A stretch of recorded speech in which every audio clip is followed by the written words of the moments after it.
18 years ago, a massive tower suddenly erupted from the ground, unleashing bolts of crimson lightning that engulfed the entire region, and from that moment, bizarre portals appeared, spilling out swarms of giant monsters, bringing unfathomable danger. Some lucky individuals awakened with superpowers during the chaos. They are called players, and they have become the beacon of hope for humanity. A new power structure emerged, and an entire economy has now formed around these players. Players aren't just symbols of wealth. They are heroes revered by the world, while our protagonist is just a delivery guy living an incredibly ordinary life. Still harboring the sadness of not being the chosen one, or to put it plainly, being as average as it gets, he struggles to carry 2 heavy boxes to a door and knocks. A suave man opens the door, smiles, and says, "Oh, you're here. Just leave the food on that table over there." It's a luxurious room where quite a few people are gathered, likely waiting for their meal. The guy just bows his head awkwardly, replies, "Sorry for being late."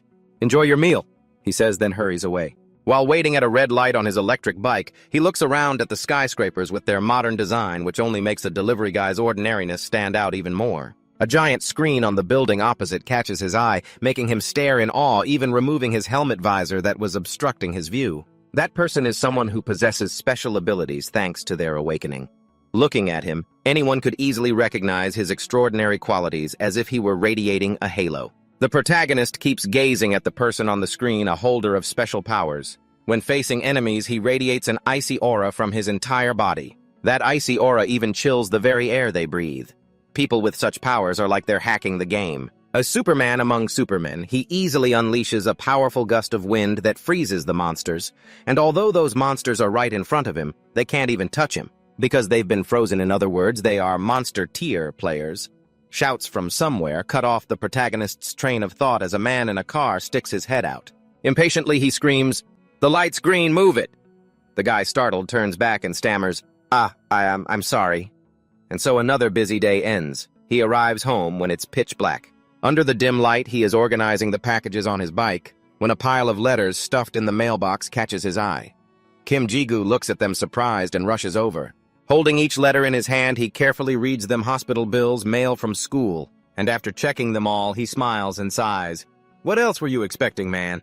Kim Ji-gu enters the house and calls out, "I'm home." Dudung, closing her room door, hears his voice and turns around with a smile.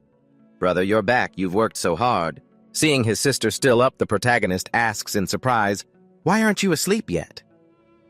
The girl tiptoes over and replies, "I was doing homework, hey. He walks to their mother's room and asks, "Is Mom asleep?" Dudung answers, "Yeah, brother, she just fell asleep. She slept better today than usual." Seeing her sleeping soundly in bed, he sighs with relief. "Thank goodness." The protagonist closes the door and softly asks his sister, "By the way, did you massage Mom's legs today?" But just as he turns his head, he sees her holding a cake with the number 18 on it. A bright smile on her face, whispering, "Happy birthday, brother." He is absolutely stunned. He asks her, "Where did you get the money to buy this cake?" "Wait, I didn't use the money you gave me for new clothes, if that's what you're thinking." Hearing him, she jokes, pointing at the cake. "I'm rich, okay. If you don't plan on eating it, I'll eat it all by myself." He looks at his little sister, who is still playfully teasing him. "You know I love chocolate cake, right? I bought this from a famous shop, hey. He looks at her secretly, thinking how her clothes are already worn thin. Dudung, not noticing his gaze, continues to chat away innocently about buying the cake. Suddenly, the protagonist calls her name Dudung. She looks at him, surprised. "Huh." He ruffles her hair, smiling happily. "Thank you, I'm so happy. It's thanks to my little sister that I get to have a birthday cake." She giggles. Hey, so do you want to read your mail before eating the cake?" The protagonist holds up the letter she gave him, eyes crinkling as he laughs. "Let's see it then. Let me read the letter you wrote." He opens the letter, but one look at the contents makes him jump in surprise. Seeing his expression, she chuckles, "Hey." The text on it reads, "Player invitation." He holds it with trembling hands, unable to believe what is happening right in front of him. Overwhelmed, he bursts into tears and shouts, "I'm a player!" Dudung is already tearing up too, but she still smiles, replying, Hey, I wanted to surprise you, so I took it out of the mailbox." She jumps into his arms, happily saying, "Congratulations, brother." He thinks happily, "I did it. I actually did it." His eyes are filled with determination and hope. Our lives can finally change. He looks at his mother sleeping in the room and thinks, as long as I can achieve this. As night fades into the morning of a new day, the protagonist arrives early at the Korea Player Association building. It is a towering skyscraper. It is so high that looking up makes you dizzy. The protagonist stares at it, unable to stop himself from exclaiming, "Whoa!" His hands tremble even though he is clenching them tight. Finally, But then the protagonist closes his eyes, trying to steady himself. No. Now is not the time to get emotional. He opens his eyes and stares straight at the building in front of him. This is just the beginning. As soon as he walks in, a staff member is waiting warmly, saying, "Congratulations, player Kim Ji-gu." He replies awkwardly, yes." She tells the protagonist, "Just say status window. Your player information will appear. Why don't you try it?" He heard her, then quickly checked his status window, and sure enough, his info popped right up. Staring at the screen, he asked her, confused, "What's with that question mark next to the special ability section?" She was visibly stunned, then suddenly lit up and hurried to say, Congratulations! You're an awakened one with a special ability. That question mark just means you haven't unlocked your power yet." The protagonist stared at the text on the system screen, unable to believe his own eyes. A special ability was actually real. A split second later, he was so hyped he couldn't even find the words. "I'm an awakened one." His body wouldn't stop shaking while the girl beside him cheered out loud, "Yes, congratulations, you're an awakened one." And little did they know their entire conversation had been overheard by Zuk-vu nearby. Noticing the protagonist's trembling, she tried to calm him down. "Just relax, the instructor will explain everything to you in a bit." Just then, a voice cut in. "Excuse me." She turned around delighted. "Oh, instructor, you're here?" But the moment she saw who was behind her, she was totally shocked. "Player Zuk-vu." The protagonist heard the name and couldn't help but be taken aback as well. Player Zuk-vu looked at them and asked, "If it's not a problem, could I be his guide?" Hearing that the protagonist pointed at himself, caught off guard. Me." Meanwhile, the girl was already blushing at the sight of Zuk-vu. He answered the guy's question honestly. "That's right. I didn't mean to eavesdrop, but I happened to hear your conversation." Zuk-vu looked at him with a serious expression and continued, "You're an awakened one." Hearing that the protagonist's hands and feet started shaking uncontrollably, thinking to himself, his mind a mess, "I'm starting to panic again." The girl, now calm, said, "Well, usually that's not allowed." Then blushing, she waved her hands. "But I think I can let it slide this time. My authority allows for it, so don't worry, Zuk-vu, I'm not just a manager. I'm a professional manager with 15 years of experience." Hearing her consent, he replied, "Thank you." The protagonist stood before the dimensional gate, stunned, asking, "Is this the gate leading into the tower?" Zuk-vu asked him, "You going in?" The protagonist looked at him and replied, "Yes." He stared intently at the gate, still feeling wary. "Yes," Zuk-vu said. "You don't need to be so worried." The protagonist stammered, "Right." Then they entered this gate together. When they arrived, Kim Ji-gu froze and asked, "Zuk-vu, Mr. Zuk-vu?" And unfortunately, his voice had attracted a horde of monsters. He asked, "Are there usually this many monsters on the first floor?" As they rushed toward them, Zuk-vu calmly said, "It seems the spawn times occasionally overlap, causing a monster pileup, but this is the first time I've seen it too." The protagonist was absolutely shocked. "Isn't that a huge problem?" Zuk-vu approached the monsters while explaining, "This is actually a blessing in disguise. Now I can explain everything to you much faster." He asked him, "Do you know about the 100 goblin test?" The protagonist stumbled, Yeah, I heard that even though the results are great, it's banned because it's too dangerous." Zuk-vu said, "Exactly. It's a test to measure the potential of a player under level 10. Their potential is calculated by observing how long it takes them to kill 100 goblins without using any skills." Then he dashed toward them, saying, "If you clear them in 4 to 5 hours, you've got the potential to be a high-level player." He moved as if he had motors in his legs. Every single one was taken down before it even realized the danger. He moved as if these techniques were second nature to him. Dispatching them while talking as if it were no big deal, he said, 2 to 3 hours means the potential to be a ranker." His movements were incredibly sharp and powerful. A single kick took down the goblins surrounding him. Clearing them all means you have the potential to be a high ranker. The protagonist stared at him in awe. "Amazing." Zuk-vu's eyes were razor sharp. He said, "And finally, the completion time for an awakened one is..." He did a spinning kick, creating a whirlwind that knocked them off balance, then channeled his power and touched one of them. The goblins were instantly frozen solid. He finished his sentence, 10 minutes. The protagonist's eyes went wide. So this is what an awakened one is. But watching his calm demeanor, the protagonist couldn't help but admire him. Truly extraordinary. Zukvu nonchalantly checked his watch and said, 47 seconds. Suddenly panicked, the protagonist ran over and asked, Zukvu, wait. A high ranker takes an hour, but an awakened one takes 10 minutes. Zukvu replied, strength that takes ordinary players years to achieve. An awakened one only needs a few months. The potential and growth speed of an awakened one are far beyond your imagination. He asked the protagonist, Jigu, have you heard of the Angela Guild? He replied to Zukvu, yeah, I heard the guildmaster is a very young ranker.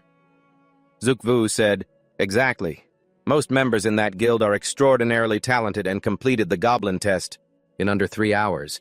My plan is to create the strongest guild, surpassing even Angela. That's why talented players, especially awakened ones, like you, Jigu, are essential. The protagonist was stunned to hear him say that. Zukvu said, I hope you continue to break your limits until that day, so we can meet again inside the tower. I think I've rambled on too much. Saying that, he touched the frozen monster from before, and the ice turned to liquid, freeing it. He looked at him and said, shall we begin your first hunt? It bared its fangs and lunged at him while Zukvu stood on the side instructing, put your weight into your hips and legs and keep your eyes on the goblin's axe. The protagonist listened and tried to follow exactly what Zukvu said. The protagonist stares straight at the monster, determined to change his life. On a beautiful sunny day, another player glances toward the sound of clashing weapons. He grips his sword tight and swings at the goblin, but he misses. Oh no, he says with regret. Just then another player walks up and asks him, what's wrong? Sorry, I'm late. He doesn't seem to care much and says to the newcomer, you're finally here. Come here and watch this. The protagonist screams in frustration, ah, putting all his strength into a thrust. The sword gets stuck in the ground and he stands there panting. The other player sighs, damn, he's totally wiped out. Is he still trying to finish that goblin challenge that's been trending? Killing 100 goblins is going to be super hard, you know. The player who has been watching the protagonist's training for a while says dejectedly, I thought so at first too. The protagonist gasps for air as his status window pops up. He trembles, gritting his teeth in anger, remembering how he was invited to the tower at age 58. He punches the ground repeatedly, shouting, damn it! The other player watches from afar, jaw-dropped in shock, as he looks at the protagonist's status window. The protagonist clutches his head, unable to understand why he even has a special ability. The thing people call a privilege for the chosen ones, and yet even after 5 years it still takes him a whole hour to kill one goblin. He thinks helplessly, who would ever think there'd be a player like this, since I'm still level 1? A goblin is suddenly sliced in two by a sharp blade. The young man in the blue coat breathes a sigh of relief. A moment later, Kim Ji-gu gathers everyone together. He praises them, saying they did a great job. The group he guided also rushes to say, thanks for your hard work. He immediately checks to see if they have all leveled up. 3 of them smile and say they've reached a new level, even though they haven't killed many goblins yet. Kim Ji-gu explains that it's very easy to level up in the early stages, then turns to leave. He tells them to gather at the entrance tomorrow to move to the 2nd floor as they watch his back fade away. One person can't help it. He asks quietly about how famous Ji-gu is. Immediately, another confirms that Kim Ji-gu is indeed very famous. Meanwhile, the guy in the blue coat takes the opportunity to pick up the remaining crystal. Someone else asks curiously what Kim Ji-gu is famous for. The guy in the blue coat says there are a few rumors about him. First, that he's a transcendent, but they are skeptical. If he's a transcendent, why is he still doing guide work like this? The guy in the blue coat reveals that he is actually the player with the lowest ranking. The others look blank as they've never heard of a ranking for the lowest level players. The guy in the blue coat replies that there isn't one, but he glances at Ji-gu's silhouette in the distance and says everyone has secretly given him a nickname, the player who can't level up. Kim Ji-gu is currently leaning silently against a tree. To him, this place is his most frequented spot after finishing his guide work. It's a remote, desolate place he discovered after wandering the 1st floor countless times. Kim Ji-gu knows that here, only one goblin spawns every day. Sure enough, just a few steps away one appears. He carefully draws his weapon, thinking that if he pulls a sneak attack and hits its weak point, it will be easier to win. Thinking this, he sneaks closer behind it. Sweat pours down his back. Suddenly, the goblin rolls its eyes and spots him. It swings its spear violently toward his neck. Luckily, Kim Ji-gu manages to block it with his weapon just in time. The ambush plan falls apart and human and monster clash. They attack each other relentlessly. Kim Ji-gu struggles to hold his ground, silently lamenting, "Another rough battle today." By the time the sun is about to set, he heads back to the Player Management Association. He looks at the 20,000 won in his hand with a heavy heart, realizing that after deducting the cost of the mana potion, he's actually in the red. Kim Ji-gu turns a corner and is surprised to see Teo opening the door, so he greets him. Teo is also a bit surprised to run into him here. Kim Ji-gu asks him very warmly if working late is exhausting. Teo's expression shifts from regret to a cold, decisive sorry, and he walks away. Ji-gu finds it strange. He goes into the office to ask Otisid what's up with Teo. Otisid, who is his lead supervisor, bows his head and hesitatingly says that starting tomorrow, Teo will be in charge of the group Ji-gu guided today. Kim Ji-gu is stunned and asks why. Otisid can't even look him in the eye, avoiding his gaze and saying, "Everything was fine at first, but then that group heard the rumors about you." Hearing this, Kim Ji-gu falls silent. He feels a surge of bitterness and bites his lip, unable to hold back. He asks, "What does that have to do with guiding?" Otisid sighs wearily. "I can't help it because those rumors, they're true." Just then, the TV news plays. It startles him. Someone is raving that Angela is preparing to conquer the 75th floor. The two instinctively look at the screen, listening to the two anchors talk. They are racing to confirm that Angela is indeed conquering the 75th floor and will hold a send-off ceremony at the Soul Gate tomorrow morning. Kim Ji-gu sighs, "Everyone talks about players all day long, but they've never even been near the tower." Otisid purses his lips, admitting that it's because everyone idolizes players. Kim Ji-gu listens blankly as he continues talking about the gate. They could appear anywhere and anyone has the potential to become a player. He didn't answer the man, his eyes fixed on the news broadcast on the TV, his mind preoccupied with Otisid's words.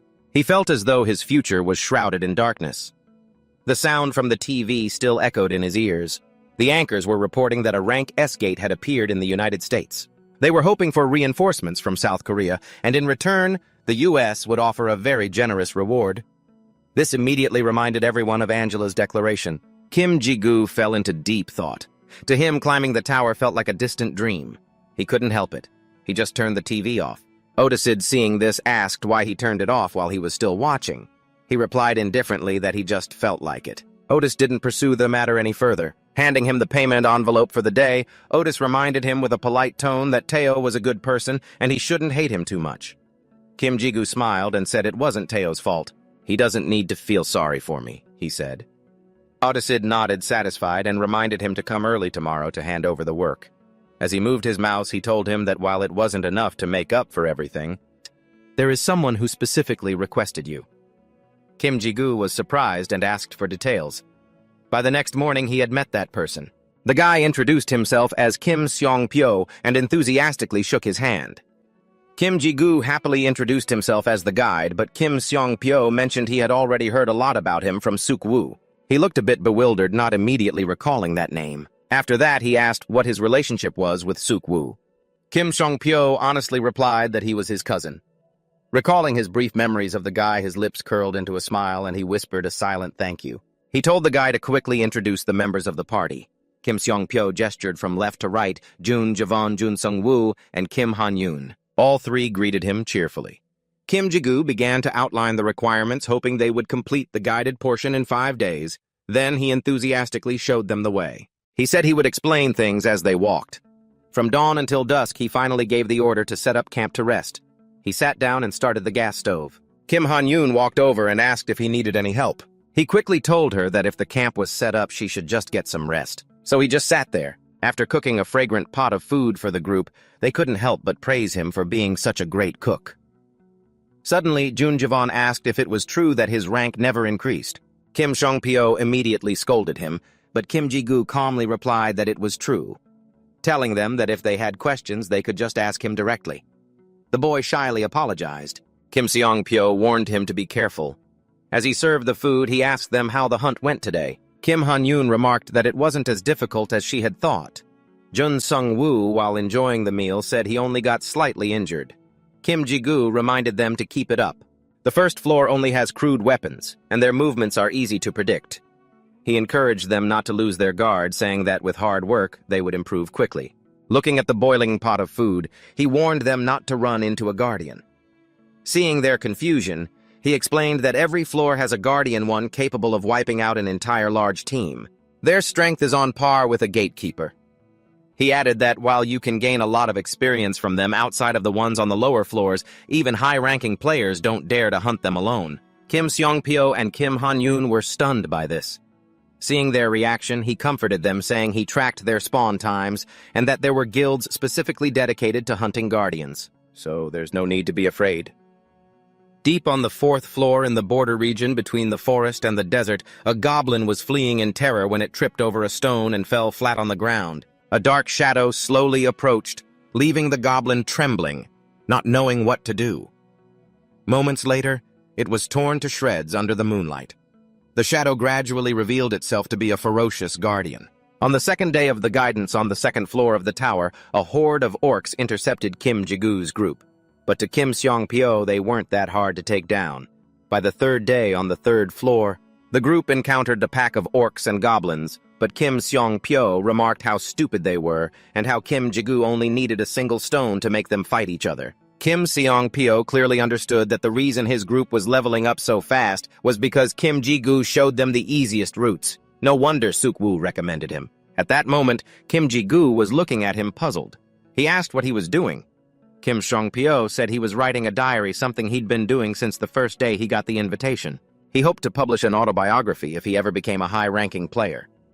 Kim Seong-pyo happily told his friends that they only needed to get through tomorrow to reach the Floor 5 qualification test. Kim Han-yoon took out a towel to wipe her face, excited to see what rank she would get. Jun Sung-woo, while brushing his teeth, joined in showing his curiosity, and the group broke into laughter. Only Kim Ji-goo sat quietly warming his hands by the fire, his expression deep in thought. Then he looked up at the high sky. The moon was shining bright tonight. He muttered to himself, expressing his desire to reach the 5th floor. The next morning, Kim Ji-goo steeled himself and told the group about the 4th floor. The orcs and goblins there would be more numerous and faster, but basically the same as on the 3rd floor. Kim Seong-pyo was swinging his sword hard, fighting a large goblin head-on. Kim Han-yoon was also seriously engaged in battle with another goblin. Jun Sung-woo kept his eyes shut tight, but the sword in his hand still sliced the head off a nearby monster. Jun Jevin wasn't slacking either, cutting down another one. Kim Ji-goo quietly observed from the side, then suddenly he realized something. He shielded his eyes to get a better look at his surroundings, shocked to see a cloud of dust approaching. But today wasn't supposed to be the day the Guardian spawned. He gripped his sword tightly, knowing this was definitely not a good sign, and shouted for everyone to leave immediately before turning to run himself. He grabbed their backpacks because, based on the experience he had gained, after all his years as a guide, guiding in the real world was completely different from the game. He thought to himself while quickly putting on all the gear. Just then, Jun Javan suddenly cried out in pain due to a leg injury. A goblin was rapidly closing in on him. Seeing this, Kim Seong-pyo screamed his name. With one clean swing, he severed the goblin's head, saving Jun Jevin just in time. Kim Ji-goo watched it all unfold, sighing at how one split second of carelessness could lead to the whole team being wiped out.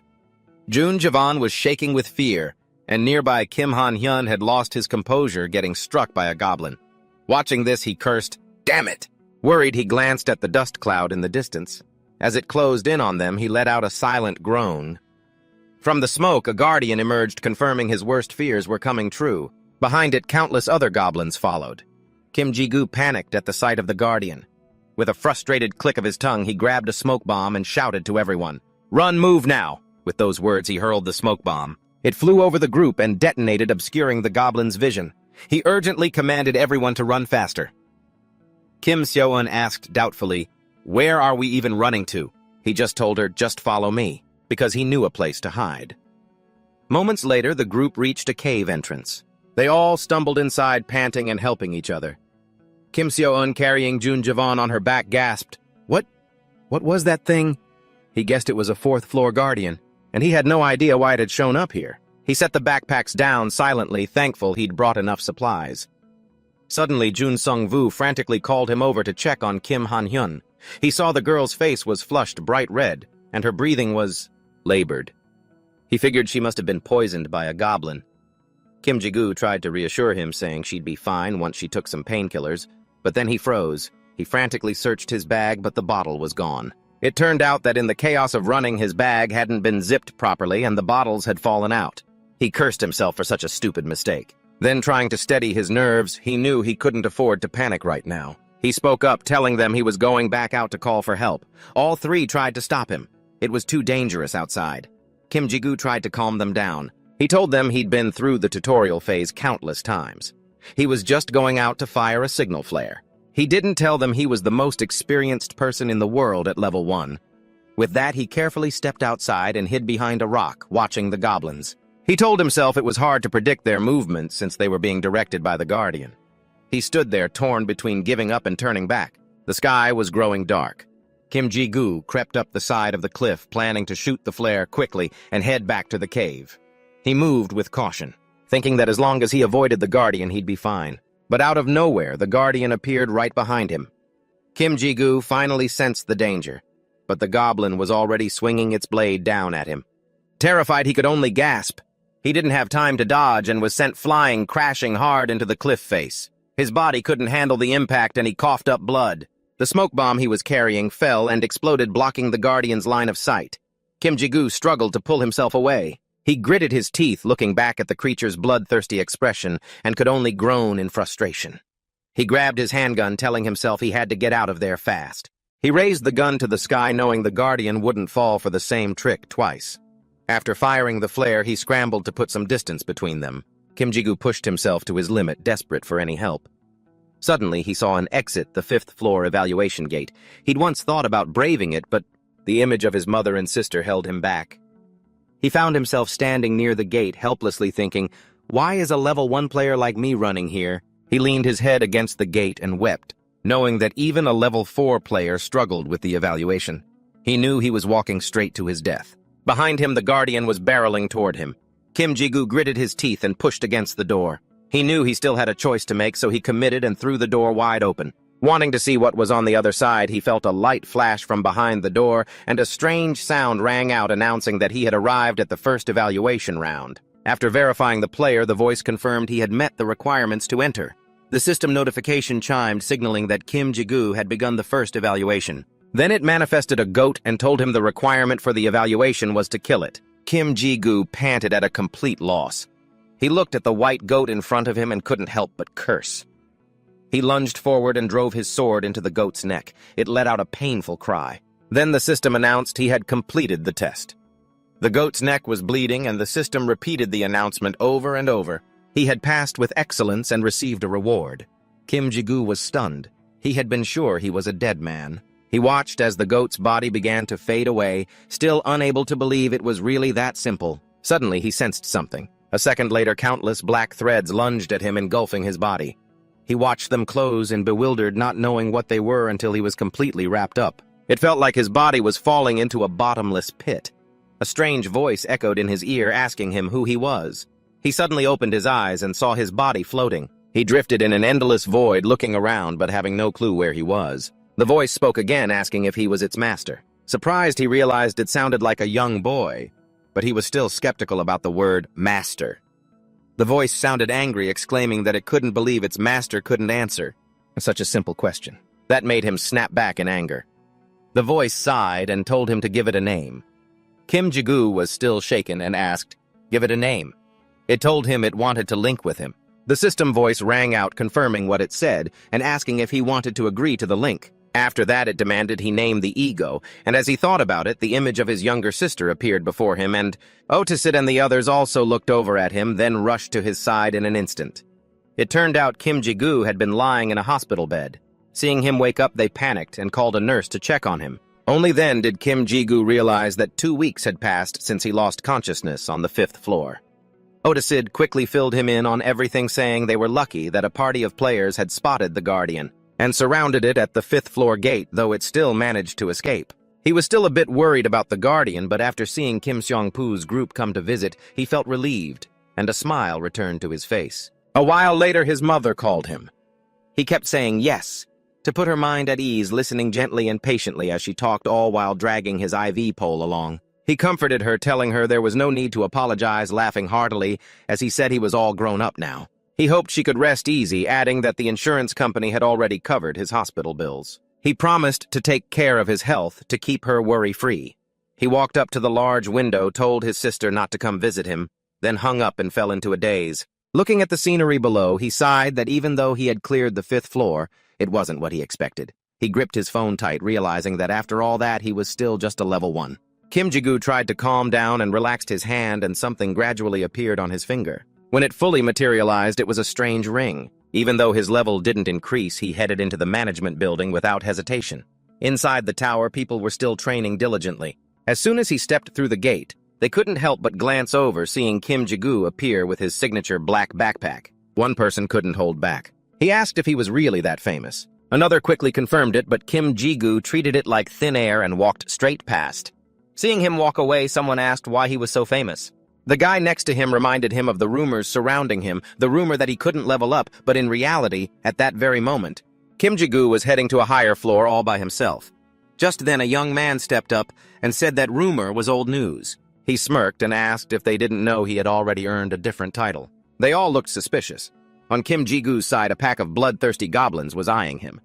The young man told them Kim Ji-gu was now a bloodthirsty guide.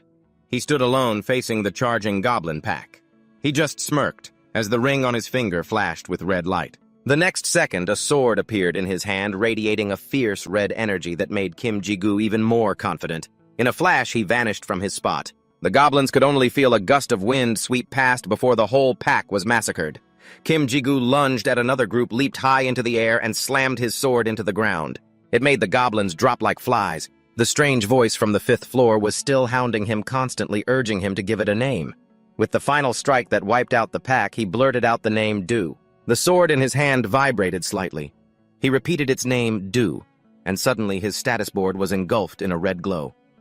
Kim Ji-gu didn't care. He kept right on massacring the remaining goblins. New text appeared on his status board showing that he had become a partner to the ego and could use its skills. Currently, Du's level was 7, strength was 18, and both stamina and magic power were 7. Its unique skill was transform into accessory, but just a second later its level increased to 8. Kim Ji-gu looked into his backpack filled with glittering purple crystals and couldn't help but marvel.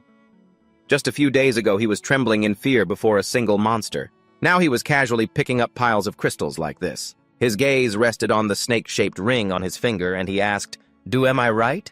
It flashed red immediately, as if responding to him flashing back to a month ago when Ji-gu was in the forest checking his player info. He had been drawn to a skill classification called Ego Partner. He was overjoyed. It wasn't a dream, and he felt truly glad he had come to the tower. Right after getting discharged thinking about this, he broke into a cold sweat remembering something about going home. He was definitely going to get scolded by Dujung for sure. She would definitely put on her demon face and grill him about where he had gone when he had only just left the hospital bed. Even though he knew it, he had to act because he had made up his mind. He couldn't just sit still when his status window had finally changed. After 5 years of waiting, he started pondering how to link with this thing called an ego. Minutes ticked by and a thought flashed in his mind. He hurriedly waved his hands. His foot scraped across the grass, his eyes widened, then he covered one eye with one hand and held the other out into the air. With an intense aura, he shouted his command to Link! And then the silence around him was eerie.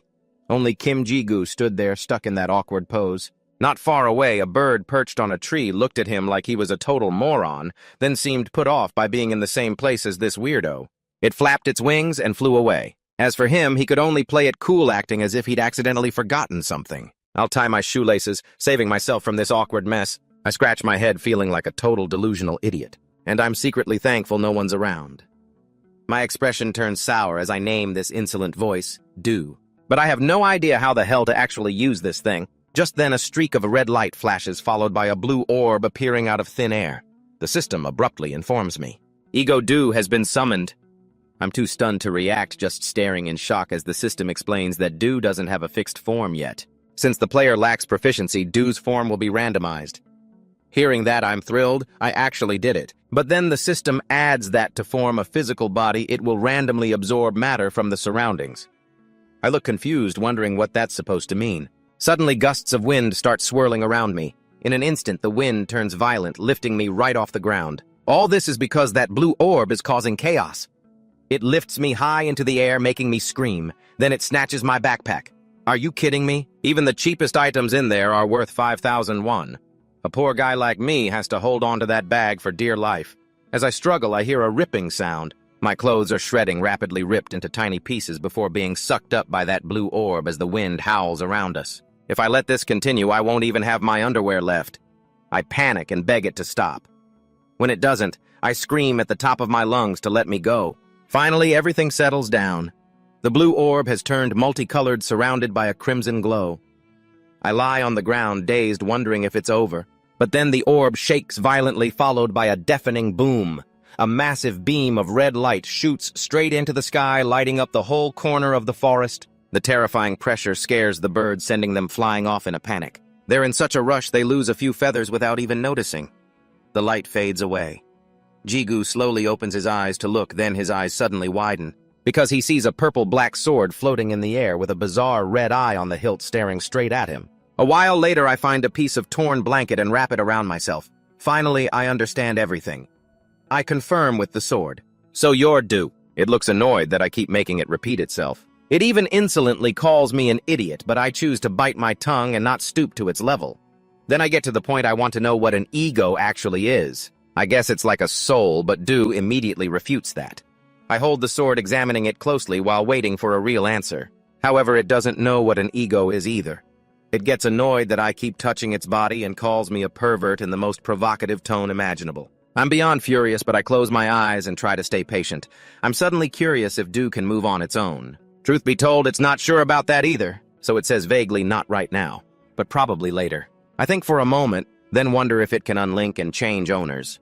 Only the owner has that right, it says. The ego cannot. I get interested and ask the next question.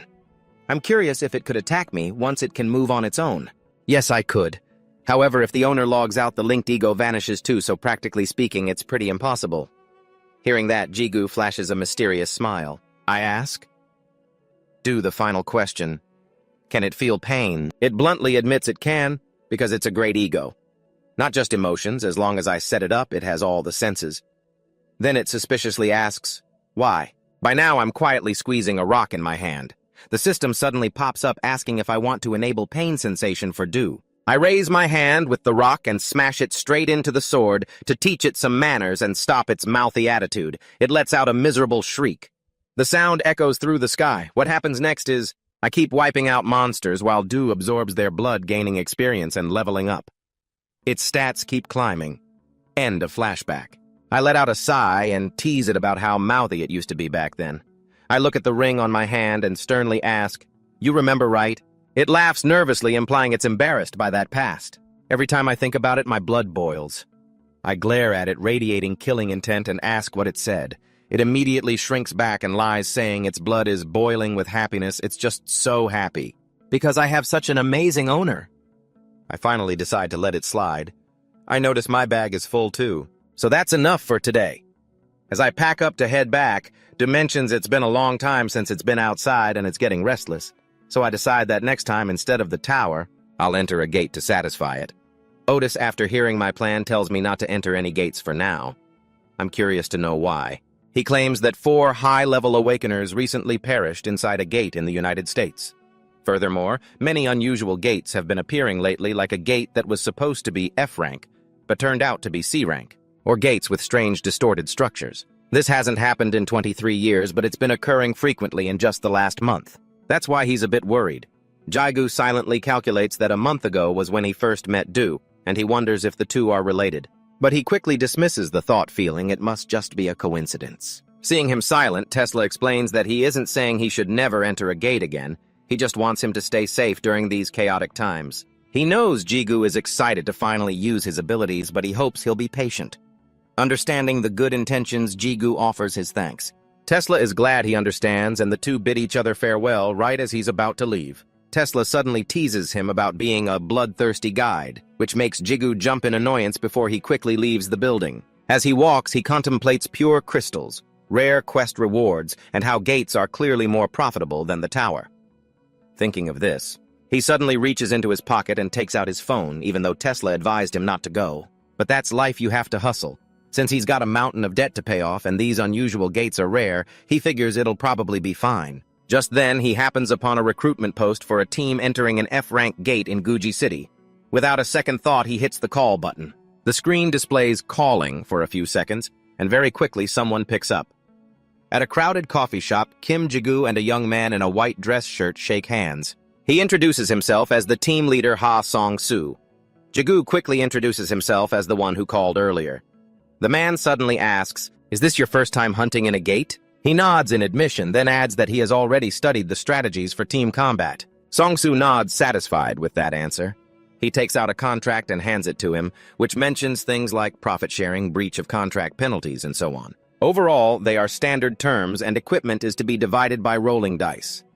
While Jigu is reading the contract, the man tells him to meet at the station at 2 o'clock tomorrow afternoon and warns him not to be late. He explains that gates come in two main types: one-time gates that disappear once the mission is finished, and permanent gates that don't disappear, allowing for periodic hunting. Even though permanent gates offer fewer rewards than the one-time type, they are less risky since the layout inside is well known.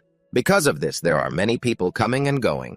At this moment, Jigu has arrived to gather with the others at the gate. Someone suggests that if everyone has finished checking their gear, it's time to go. And so, they walk into the tunnel one by one.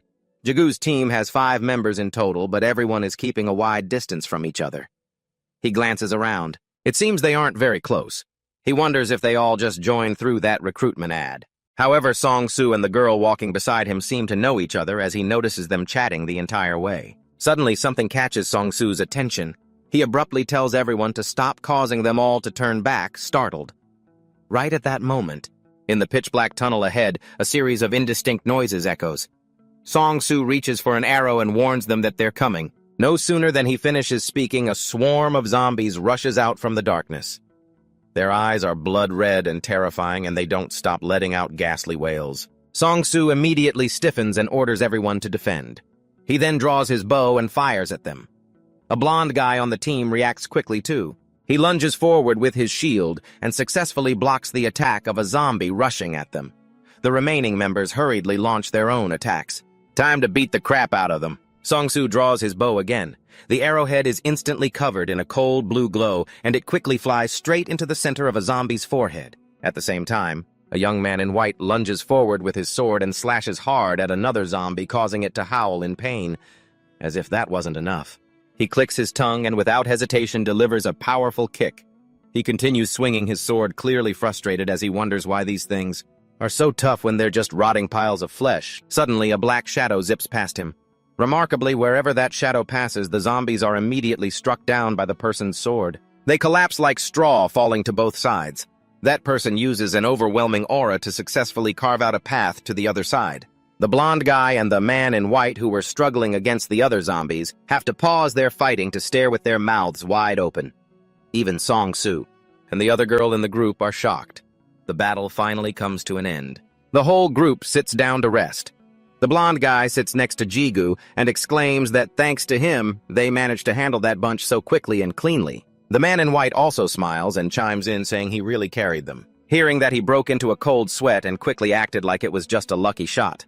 But the blonde guy insisted he was just being humble, pointing out that he played the most crucial role in taking down the mid-level boss and suggested that once they were done, he should invite him to his party for future hunts.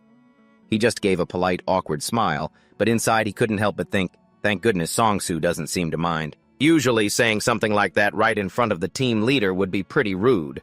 He couldn't help but watch Song-soo and that girl for a moment, but they didn't seem to pay any attention to this conversation. The other two were still busy buttering them up, claiming everything went smoothly today was all thanks to him. Outwardly, he acted shy and told them they were overpraising him. But deep down, he felt pretty good because honestly, they weren't wrong. At this point, Song-soo felt they had rested enough. So he called everyone to keep moving. Hearing that, he gripped his sword tightly and asked Do if he was ready. But Do didn't give a straight answer, just complaining about how disgusting the zombie blood was. There was no way around it.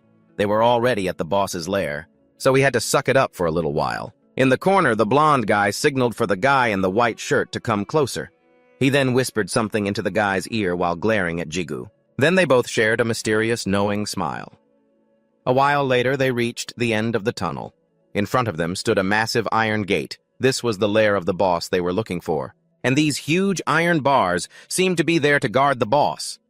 Without any further delay, Song-soo started to explain the strategy for defeating the gatekeeper Talon. He explained it was a giant ghoul, but a rude voice cut him off, telling him to save it. The blonde guy wagged his finger, acting as if they had already done their research before even setting foot through this permanent gate. So he said not to waste time and just jump into the fight. But Song-Soo's point of view was that even if he already knew, he still had to listen, because inside these gates, just one person's mistake could put the whole team in danger. The guy clicked his tongue, annoyed.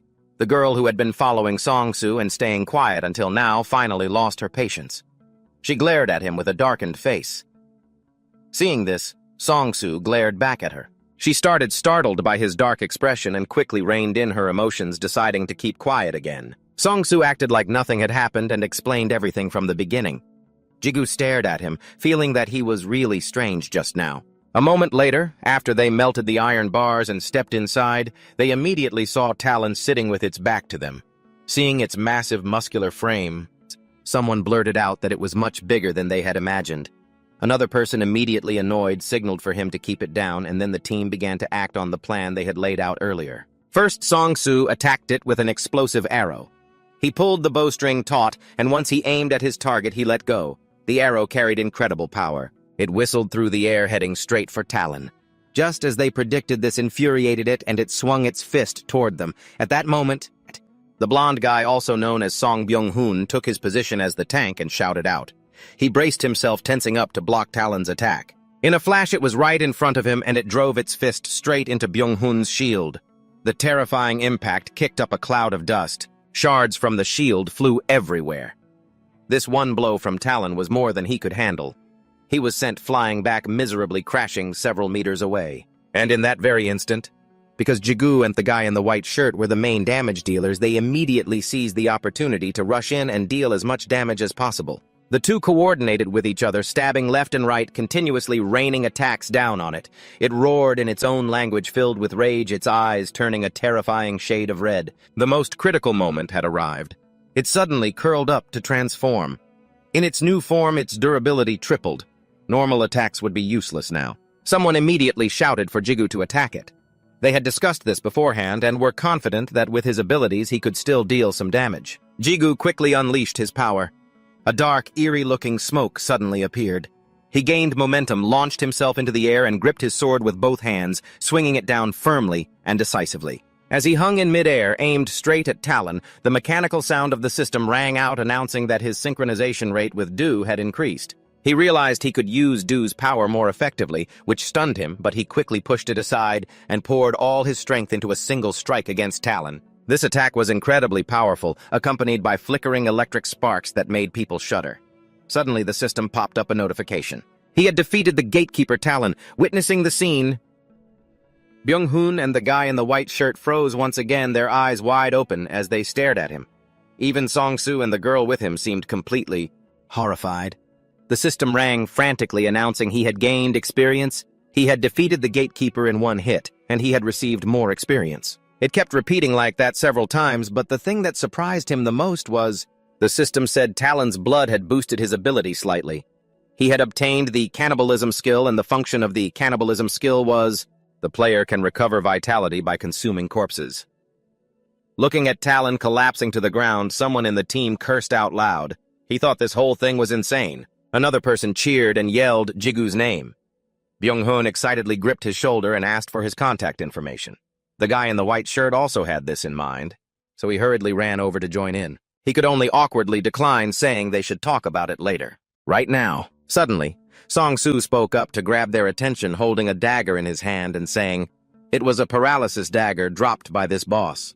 The guy in white immediately exclaimed that not only did they take it down in one shot, but it even dropped loot, and Song-Soo planned to roll dice to decide who would get it, just as mentioned in the previous agreement. On this side, Ung-hoon suddenly put his arm around Jigu's shoulder and whispered in a twisted tone, asking if he didn't think that dagger should belong to him. Hearing that, Jigu just gave him a cold glance, feeling annoyed inwardly since the guy hadn't been using honorifics with him from the start. Ung-hoon continued playing the provocateur, emphasizing that it was all Jigu's hard work, and even suggested that if Jigu just went along with it, then he and Gio, that would be the guy in the white shirt, would put pressure on Song-Soo according to their calculations.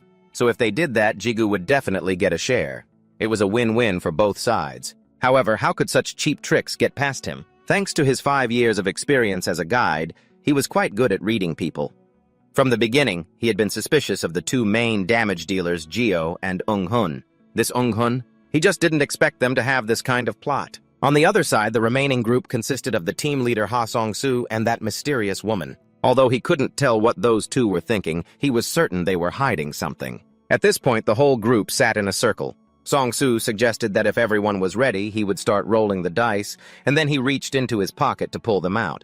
Jio and Ung-hun immediately exchanged glances and nodded in understanding, and suddenly Ung-hun moved his body ready to strike. In the blink of an eye, his seat was empty. He quickly whipped out a sword, then holding the sword in one hand and a shield in the other, he rushed toward Song-soo. By now, the tip of his sword was already inches away from him, but Song-soo still sat there calmly. Without even flinching, and at the critical moment, Jigu suddenly lunged forward, grabbing Ung-hun's sword-wielding hand. His sudden appearance caught him by surprise. Before he could react, he felt the world turn upside down, as his body traced a parabola through the air. He was easily slammed to the ground by Jigu and couldn't help but cry out in pain.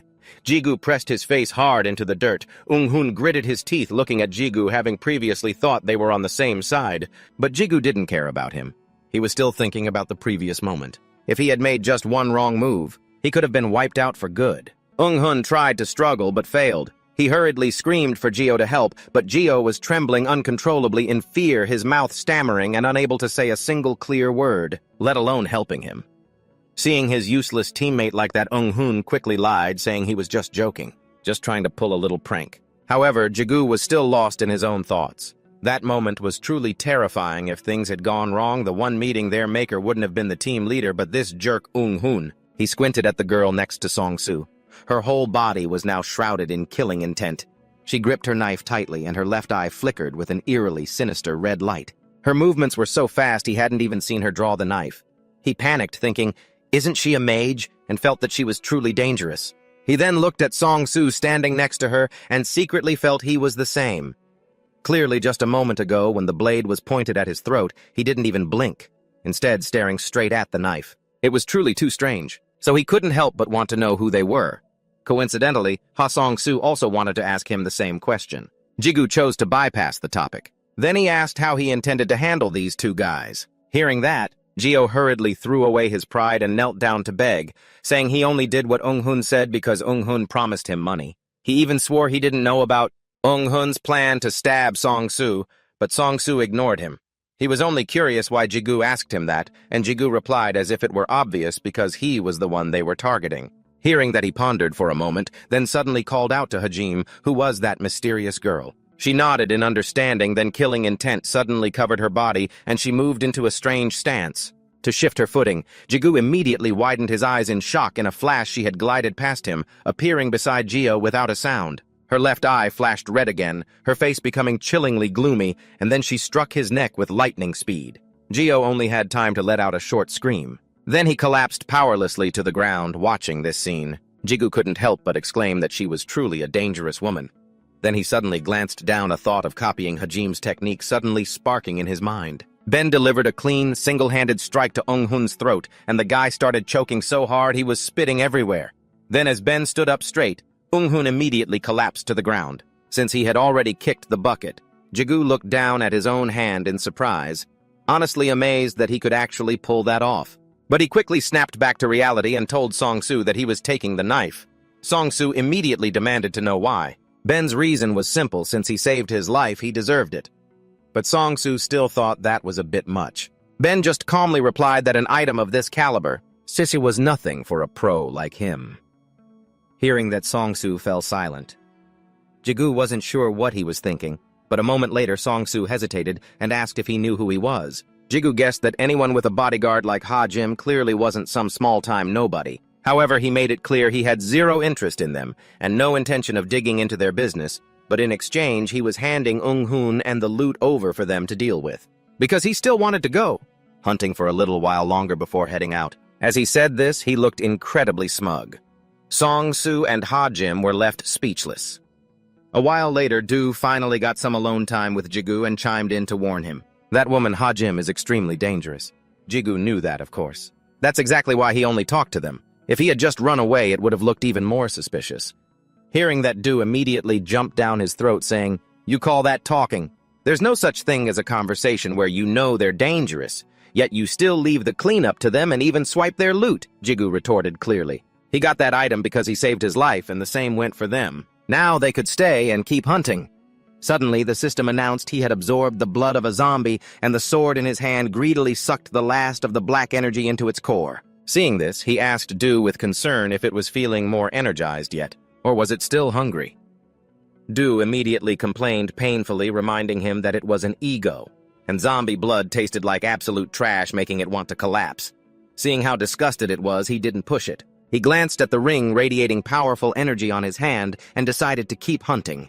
After all, there were no zombies left, and he figured it had drank enough blood anyway. Since Do had absorbed blood to boost its energy stats, it now had agility from the ghost strength from the brain and stamina from the zombie, meaning its stats were way higher than its current level. At this point, Jigu decided to stop by the rewards room before leaving. The rewards room was a gray zone where players could teleport by using the gatekeeper's corpse. So looking at Talon's gray, lifeless body ahead, he walked closer. Just like its name suggested, it was where you collected rewards.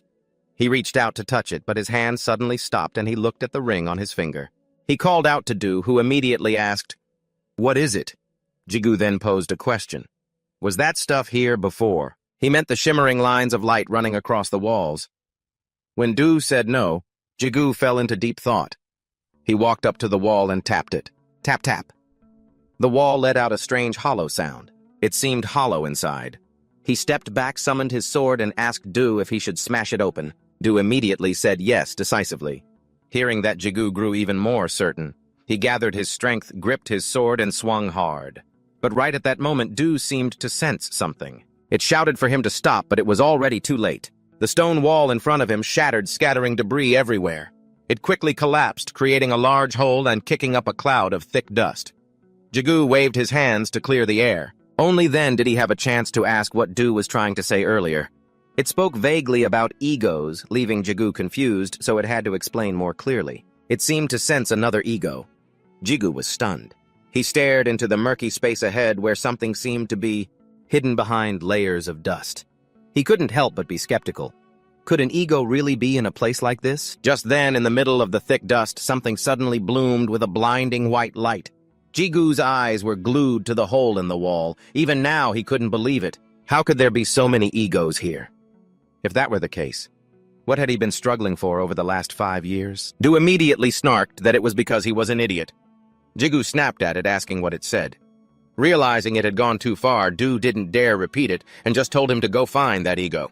It was around here somewhere. Another cloud of dust rose up. He wasn't prepared and coughed twice.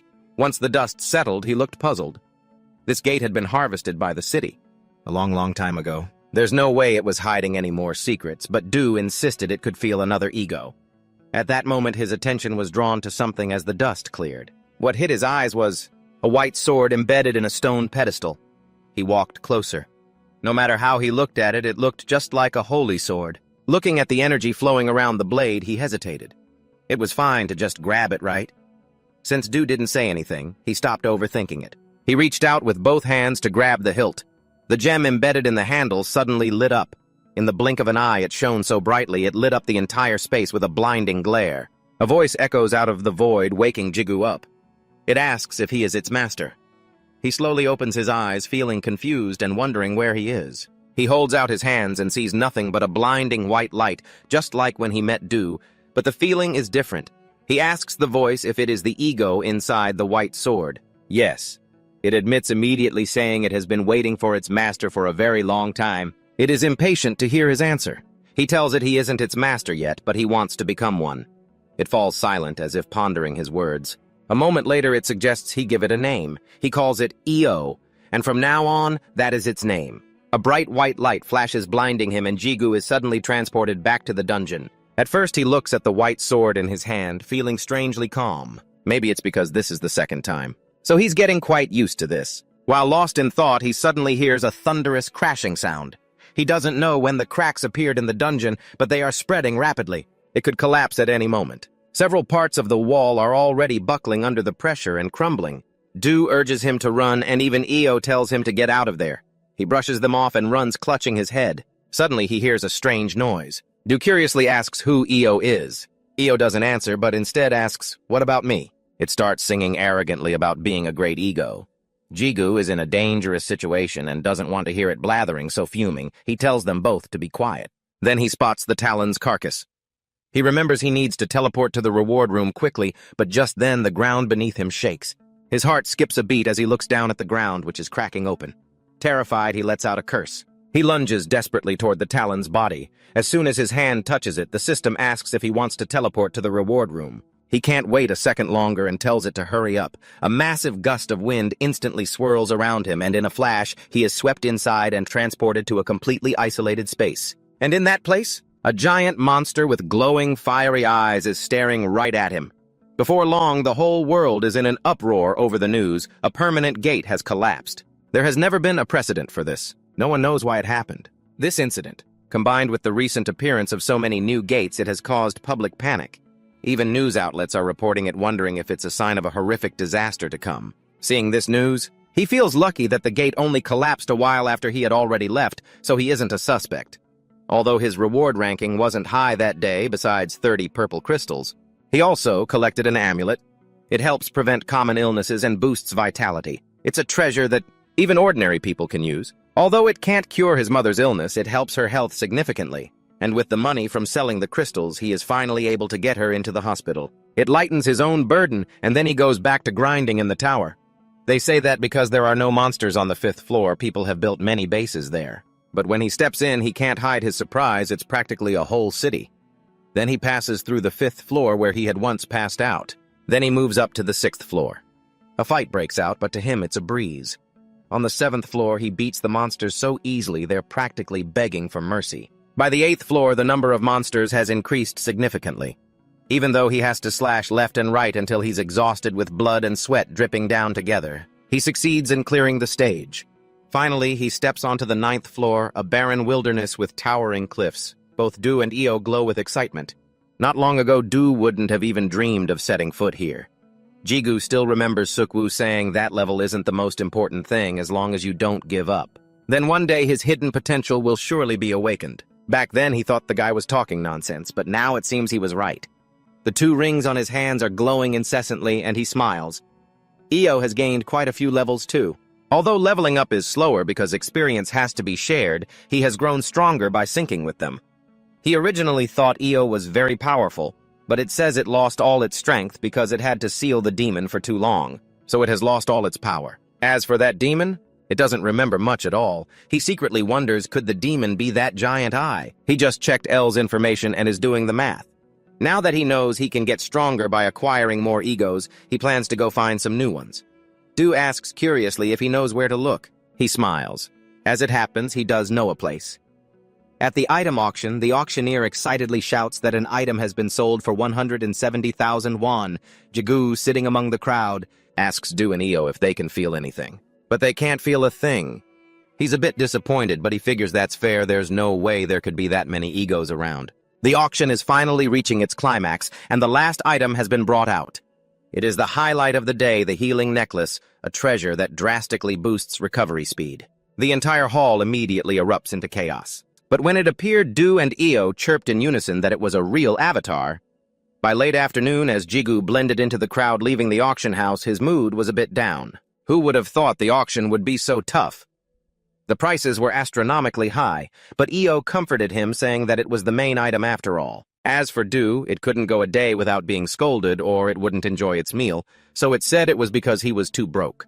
However, this time, instead of getting angry, he flashed a weird, toothy grin, thinking that at least he had managed to sell the paralysis daggers. Fetching a whole 100,000 won, Du immediately showed its disgust at his hideous face, but he kept that stiff smile and blurted out that he loved Du and Ao to death. The two of them felt uneasy instantly, especially Du, who was faint-hearted and didn't know what kind of episode their master was having. A moment later, Jigu walked out of the supermarket while on the phone with Teshit. He didn't know what the person on the other end said, but he suddenly replied that he wasn't looking for a party because he had recently been hunting in a gate, and dealing with teammates was more exhausting than fighting monsters. Hearing that the other guy flared up immediately, clearly having told him to be careful. He quickly defended himself, saying it was only a rank F. He told him again that if he dropped all his gear, he was just a level 1 kid, so he couldn't climb ranks and couldn't hunt alone. He didn't exactly have other options. Then, seeing the light turn green, he prepared to hang up, but before doing so, He didn't forget to remind him not to forget to treat him for his promotion. After hanging up, he fell into deep thought like an old man. It wasn't that he didn't like climbing the tower, but the fact that Do needed time to absorb blood made him much slower. Moreover, that gate brought in huge profits. He sighed and stopped overthinking it, figuring there would be a way eventually. At least he had resolved the immediate problems. He shook the bag in his hand, feeling happy that he could even buy beef for dinner now. Io suddenly marveled at how much money its master made. But he was so frugal with his spending.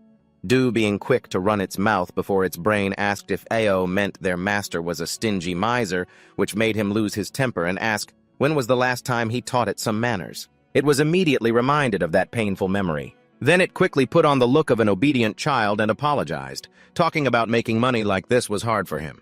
He had to earn as much as possible as fast as possible to move house, because he wanted Do and the others to live in a safer place. In the quiet of the night, he walked up the stairs alone, and then suddenly he opened his eyes wide in shock. A spatial rift was slowly appearing before him. It expanded, glowing brilliantly, and he stared in disbelief. 3 blue beams of light rapidly spread out, covering the scenery around the center of the rift. It emitted an incredibly powerful energy. He wasn't sure and guessed it was a gate. What should one do if a gate appears? One, do not panic.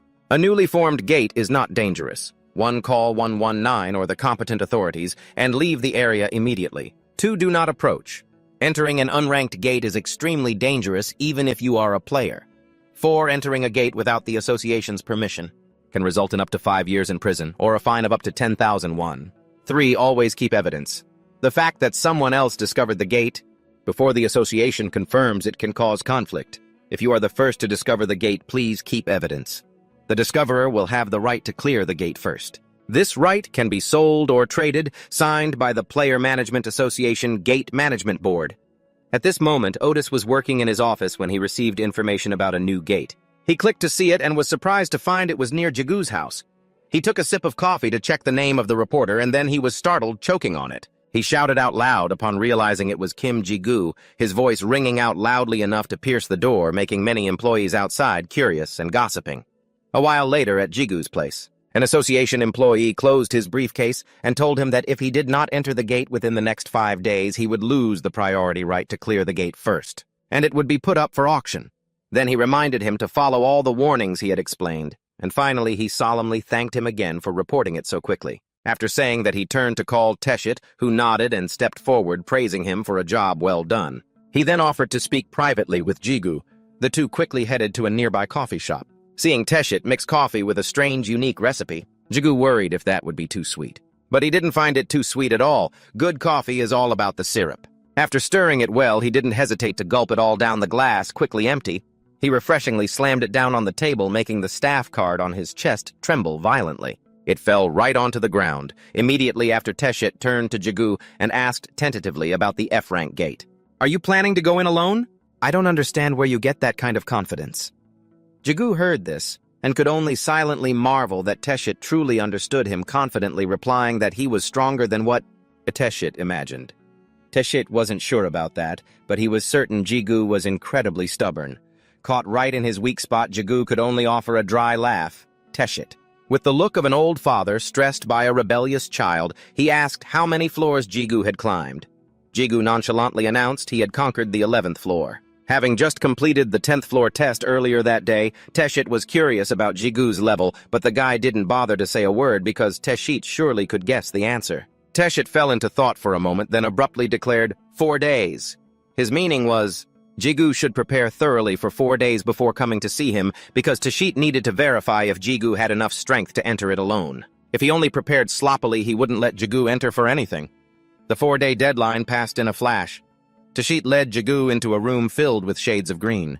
Inside, weapons were scattered everywhere. Jigu couldn't help but be amazed that the association's basement had such a place. According to Teshit, this used to be a combat training facility, but now no one even bothers with it.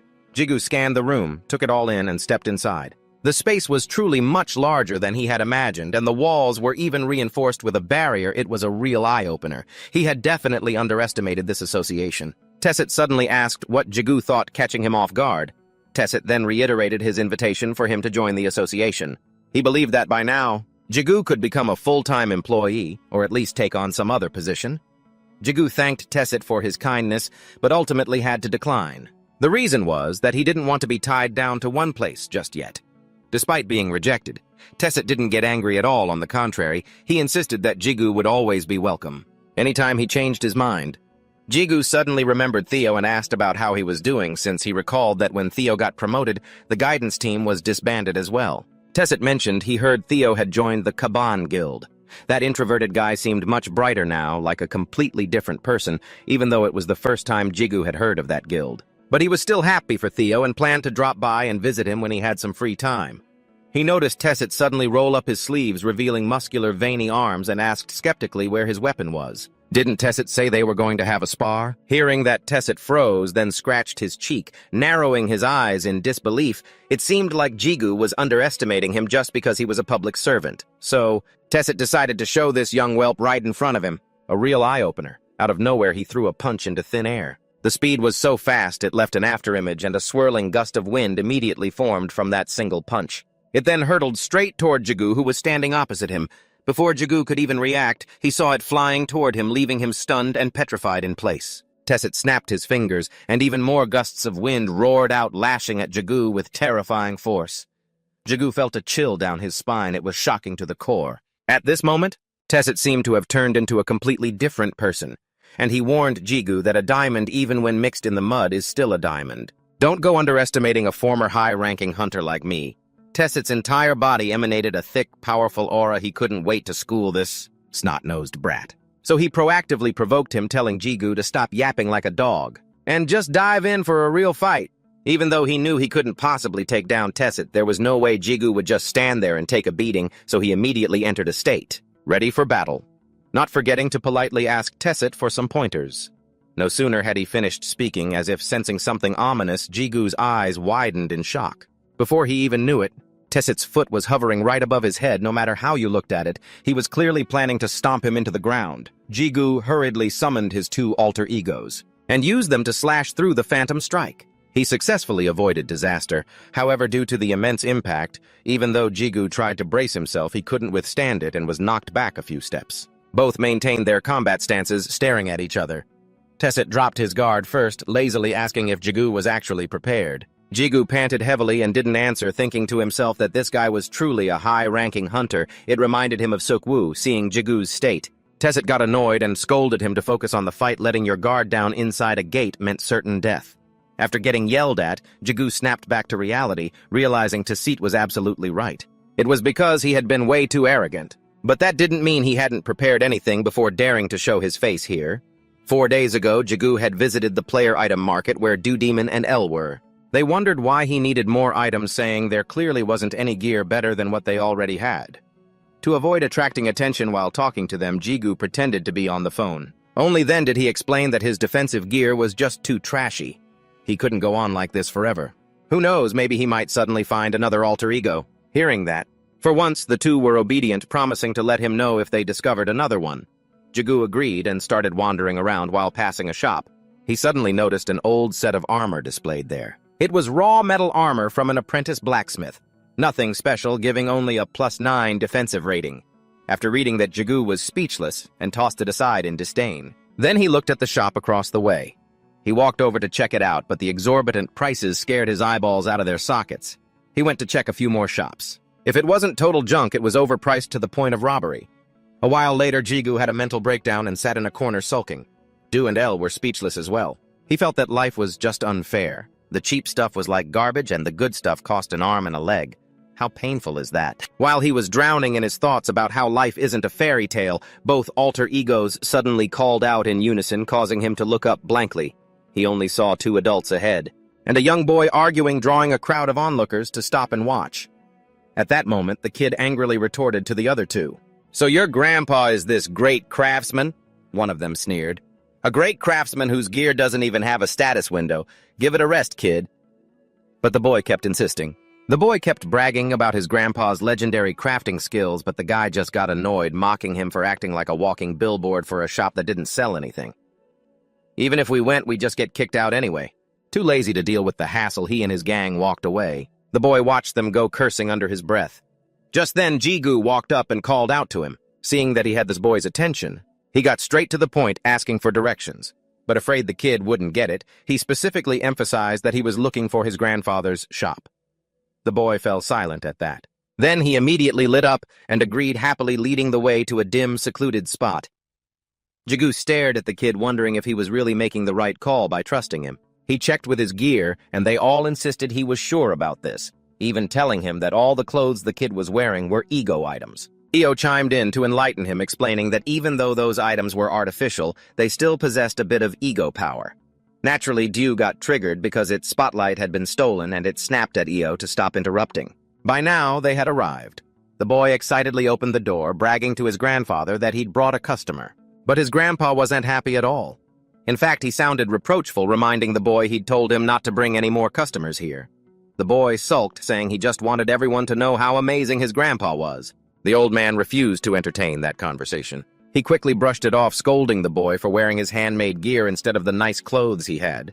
If your father sees you in that, he'll be furious. Jigu silently stepped inside.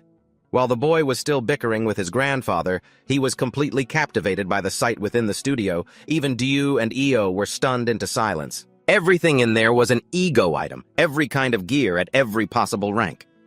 Io couldn't believe his eyes. How can one human create so many? At first, Dew was amazed too, but then it realized they were only semi-egos. Because they were egos without consciousness, and doesn't ego mean consciousness in Latin? Even so, Jigu was still in shock, standing frozen at the entrance. The old man immediately started shooing them out, saying he had nothing to sell to someone like him. He had no intention of selling his work to someone who couldn't even recognize their value. He was sick and tired of people with eyes that might as well be blind. To his surprise, Jigu said he wanted to buy them. Ji-chun froze, then kept waving him off, adamant that he wouldn't sell. Besides, someone like him couldn't even use this gear. Seeing this, Jigu asked, "If I can use them, will you sell?" The old man just thought he was talking nonsense and told him to get lost once he'd finished looking around. Jigu didn't take offense. Instead, he suddenly read out the info on one piece of gear, unnamed sword level 79. The old man startled, looking at him before slamming his hand on the table and jumping up. He shouted, asking if he could actually see the sword's status. Jigu calmly admitted it, adding that he was curious to see if the old man could see it too. Ji-chun couldn't believe it and burst out laughing. His attitude softened, and he told him to give it a try. After all, a blacksmith's greatest wish is for someone to recognize the value of their craft and put it to good use. Jigu silently examined the sword in his hand, watching as the blade shimmered with a cold, sharp light. He quickly decided, "From now on, your name shall be Sharp." It hit Ji-chun like a bolt of lightning. Minsu was also stunned. A terrifying silence filled the room. They looked at him like he was a complete idiot. Needless to say, he was mortified. Io quickly tried to save his master, saying the sword probably didn't like that name. Jigu awkwardly went along with it to smooth things over. Back in the present, Jigu had regained his fighting spirit, his eyes flashing red as he dashed forward like a gust of wind. Steady and decisive, he launched an attack. He was right in front of him now, dual-wielding, preparing to strike, but his opponent stood completely still, radiating killing intent. Jigu hesitated for a split second, then channeled his strength and slashed straight ahead. But Tesla parried it with his bare hand, easily deflecting the blade. Tesla grew furious, sensing the hesitation in his swing. What he wanted was for Jigu to use every ounce of his strength to aim for the lethal spots. He mocked him, saying that with that kind of effort, he couldn't even scratch an itch. The failed strike left Jigu feeling conflicted. He tried to steady himself, reminding himself that his opponent was a former high-ranking hunter. He needed to focus. He charged in again with Dew, but Tesla leaned and dodged. He tried to block him with Io, but Tesla evaded easily. Another strike, Tesla moved like the wind, appearing behind him, and Jigu's sword slashed through empty air. Suddenly, Tesla unleashed a barrage of punches. Jigu barely pivoted, using his sword to block the onslaught before quickly trying to counter, but Tesla just leaned away. Tesla punched the spot where he was standing multiple times. Jigu ducked just in time to avoid them, then vaulted up, sweeping his sword in an arc through the air. Tesla reacted instantly, spinning 180 degrees and sliding behind him.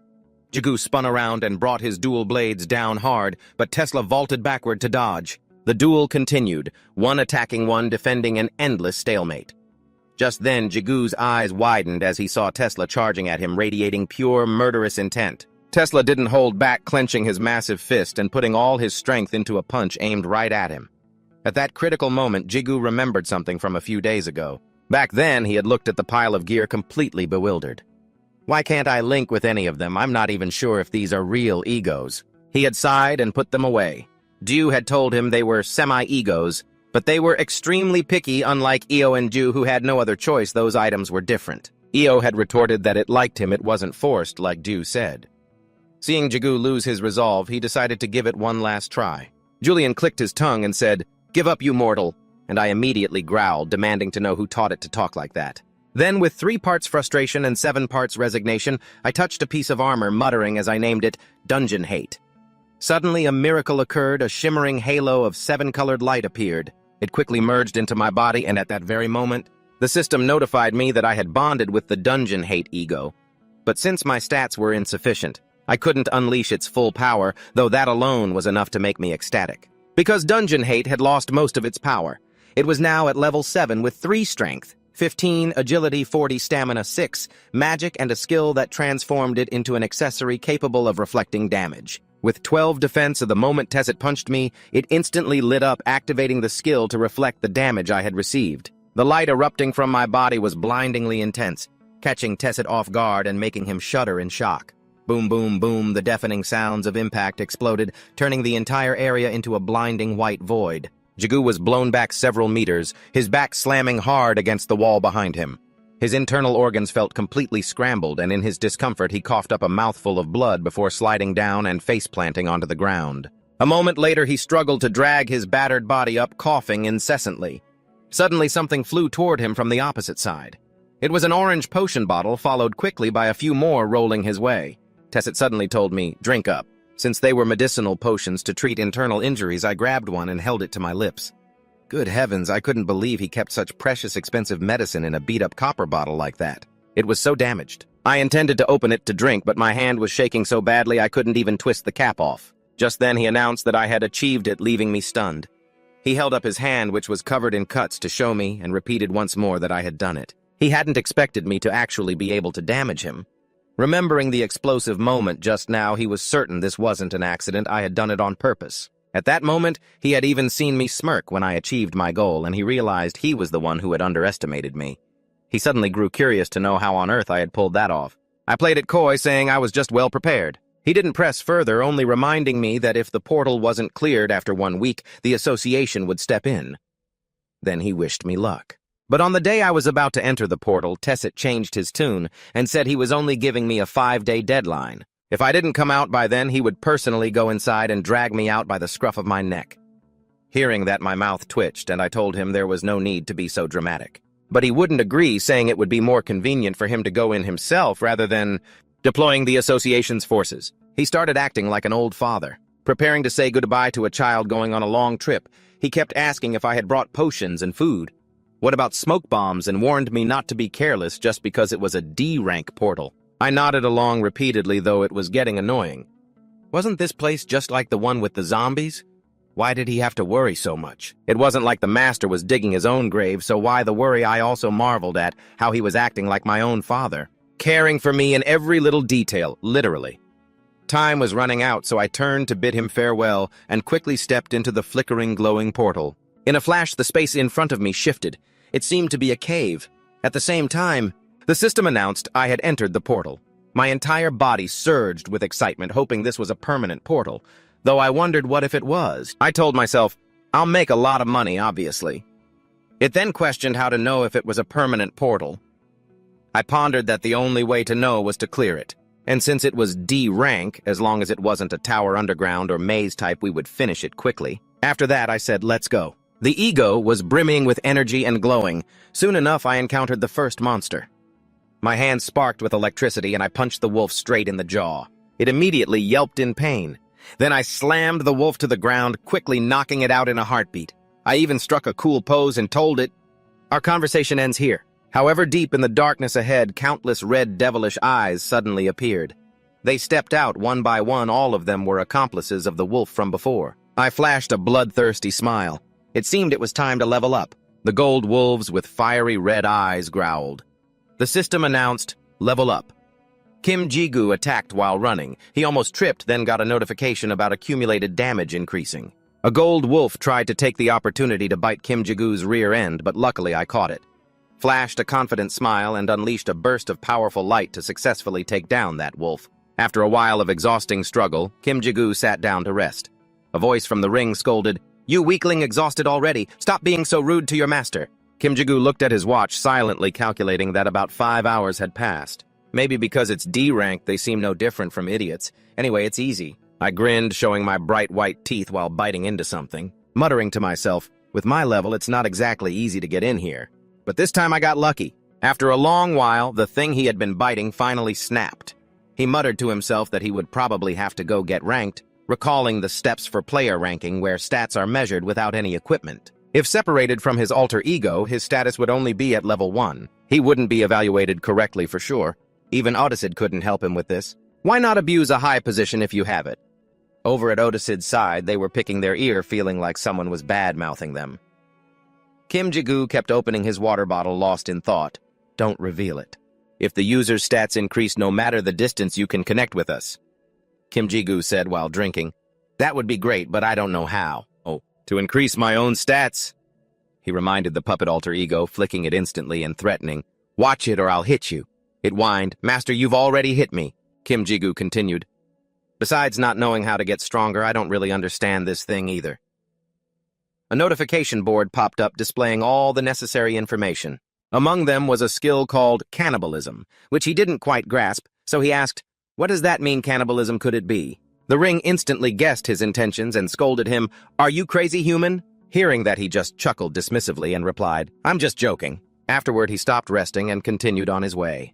Kim Ji-gu opened his bag and was surprised to find it was already full. He had planned to buy a new bag with an expansion enchantment, but he suddenly noticed the strength-boosting potions inside and decided to just finish them off. Standing before the cliff was like standing before the gates of heaven. The ring kindly reminded him, "This place is radiating the strongest killing intent in the gate. There's probably a boss there," Kim Ji-gu replied with a nonchalant, reckless expression. "I know. That's why I'm chugging these bottles right now." Once he finished drinking, his strength power and agility stats instantly doubled. With a sword in each hand, he kept moving forward, wondering just how far he had traveled. At this rate, the effects of the strength potions are going to wear off. Io reminded him, "I can sense a presence nearby." Lu also added, "It's definitely getting close." Kim Ji-gu suddenly discovered a light nearby. "There's light. Maybe Io and Lei are there too," Lu suggested. "Then let's go check it out." He ordered it to be quiet, but Lu reassured him that only he could hear their voices. Io scolded Lu for being rude to their master, but Lu sulked and told him to mind his own business. It also called him arrogant, noting that the presence seemed to swallow more than half the energy of the gate, unlike Talon, which had been attacked countless times. This creature possessed the traits of a true gatekeeper. Lu exclaimed how impressive it was. Io warned Kim Ji-gu to be careful. He felt the pressure from this monster was much greater than Talon's. This was a true boss. A golden wolf with glowing red eyes lunged at him at the speed of light. Kim Ji-gu used both swords to block its massive fangs, then smashed its mouth. He stabbed it, but it was too shallow to cause much damage. Instead, it became enraged and countered, sending him flying backward. He struggled to hold on, thinking, its defense is higher than I expected. There was no other way but to stack up damage. He smirked confidently and muttered, "Not bad." Kim Ji-gu looked at the golden wolf, which was acting fiercely in front of him. Thinking about the tough opponents before he could finish his thought, he charged forward with his sword and began to counterattack the golden wolf. He attacked with his sword, but it dodged. It retreated, but immediately jumped back up, baring its sharp teeth to attack him. He struck its face with his sword hilt and unleashed a barrage of slashes. It grew more and more crazed. A moment later, it lay flat on the ground. Seeing that, he felt his tension ease and let out a sigh of relief. That was close, I almost died. The effect of the potion had just worn off, and without it, he probably would have lost. The golden wolf looked at him helplessly with one eye. He said, "Insignificant," even though he had just won and then used a blade to finish it off. The system announced, "You have defeated the golden wolf. Gatekeeper defeated. You have gained experience. Lu has absorbed the blood of the golden wolf. Lu has increased agility due to absorbing the blood of the golden wolf. Lu has received a new skill. By absorbing the blood of the golden wolf, a new skill has been acquired, Indomitable Will. When receiving more damage than can be sustained, you will recover stamina faster. Cannibalism skill activated." He was surprised by the sheer amount of information appearing before his eyes. The system notified that Lu had just absorbed the golden wolf. You have successfully transformed the golden wolf into an alter ego. Something fell from the sky, a blue crystal. He wondered, what's going on? No one knew the answer, as they had never heard of a monster transforming into an alter ego before. He decided not to worry about it for now and look into it later. Afterward, he asked Ao, but it didn't know either, and apologized for not being able to help him. He wondered, does this mean Lu carries the alter ego of the golden wolf within? It said there's nothing there. Kim Ji-gu sat there stunned. He wondered to himself, then what is this? Ao had never used this skill before. An information window appeared. Name, Kim Ji-gu. Level 1. Occupation, alter ego. Partner exclusive ability. Link skill, alter ego. Synchronization. Kim Ji-gu didn't know how to use this skill. Recalling his previous failure, he decided to test it later. He checked the benefits of cannibalism and found he had obtained a blue crystal even better than the purple crystal from before. Given its size, it would sell for a lot of money, so he was very happy and decided to go to the reward exchange room. Suddenly, he discovered there was no entrance to the reward room. Elle and Lu were both bewildered when they saw him looking lost. He said he had to touch the gatekeeper's body, but Lu had already eaten the remains of the Kim Lang, hadn't it? Lu lamented, wondering why it was always its fault. Inside the gate was a place where the sun never set. By just the second day, he had cleared all the Kim Ji-gu trials, desperately searching for the exit. Lu felt like it was taking way too much time, so suggesting he step outside was a good idea, but he refused because if something strange happened like that time in Guri Street, they would start keeping an eye on him. Do you guys even know what would happen? If a gate appears and isn't cleared, a gate break will occur, causing many casualties. He had to finish what he started, thinking he was the cause of it all, so he had to find a way to solve it himself. Elle was touched by his actions, but Lu retorted, reminding him, "That sounds nice and all, but can you clean up the mess you just made, master?" He felt embarrassed and got angry, changing the subject and telling it to shut up, then saying, "I'll be back in 4 days." He had to try to avoid the worst-case scenario. The best way was still to resolve the lingering questions. By the 3rd day, he had searched everywhere on the meadow, but found nothing. As he sat eating, he wondered, should we just kill all the remaining monsters? Elle and Lu both agreed with this idea. After that, they returned to the paths they had initially skipped and wiped out the remaining blue wolves. On the 5th day, he killed the last blue wolf. Elle praised him, but his concern was not knowing what to do. The Tusik Hung should have been here by now. I wonder if I should destroy this dungeon. Elle and Lu suddenly spoke in unison, reminding him of Kim Ji-gu. All the energy was gathering at one point. A gate opened right before his eyes. He didn't know where that place was. Elle and Lu explained it was the place of the wolf, the meadow gate. The scene shifted to a bathhouse. The two were chatting in the bathroom. Otis wondered why Kim Ji-gu was late. He assumed that with Kim Ji-gu's current skills, it should have only taken 2 days. Kim Ji-gu told him the truth: he had defeated the boss right from the start. But he ran into a bit of a problem. Otis asked, "You defeated the boss, what kind of problem could there be?" Kim Ji-gu explained that because the boss disappeared, he couldn't be transported to the reward room. Otis was surprised, then asked how Kim Ji-gu managed to escape. He recalled everything, the process of killing all the remaining monsters and collecting many crystals, because after all, once the last one was killed, all the gate's energy converged at the boss's location. Kim Ji-gu recalled that time. He tried his best to run toward the light as the gate opened. The scene afterwards was indescribable. It was like the whole world was breaking into pieces and converging in one place. A golden orb appeared in his palm, and the system announced, "You have obtained a piece of ego." Switching to the reward room, Otis saw him silent for a long time and wondered what he was thinking. He voiced his thoughts, believing the gate itself was an ego. Otis told him, "I've converted all your crystals and rewards into cash and deposited it into your bank account. It's about $50,000 in total." Kim Ji-gu thanked him and then said he was planning to go to the hospital. Otis kindly offered to give him a ride. Initially, he was a bit hesitant, but he still followed Otis into the pink car. He excitedly zoomed down the road. When they arrived at the hospital, Otis talked with Mrs. Lee Sujin while Kim Ji-gu and Yu Jung went outside. Leaving space for the two to talk, Mrs. Lee Sujin thanked Otis for caring for her son. He humbly smiled and scratched his head. Seeing Yu Jung yawning repeatedly, Kim Ji-gu concernedly asked if she had eaten yet. He reminded her that the exam was coming up soon. She stretched and replied that she had only taken a quick nap, so she was still studying normally. He told her not to push herself too hard and to remember to take care of herself. She joked back, "Then give me a sense of protection." An old woman approached them and asked Kim Ji-gu if he was Yu Jung's older brother. Seeing that she concernedly asked why the old woman wasn't asleep yet, The old woman said she wanted to get some exercise to stretch her limbs. She came over because she heard them talking, then reached out to hold Kim Ji-goo's hand. She thanked him, saying it was because of him that Yoo-jung had become such a good child. She praised him for being a young man full of vitality, then left without bothering them further. Before leaving, the old woman suddenly stopped to warn him that there were several energies clashing with each other, reminding him not to lose himself and hoping he would overcome the obstacles ahead. Kim Ji-goo didn't know what she meant.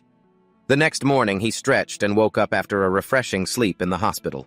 The doctor came to see him to confirm if he was a family member of Mrs. Lee Soo-jin, to exchange some information. Then outside the city, a gate opened and many people returned happy to finally be back home.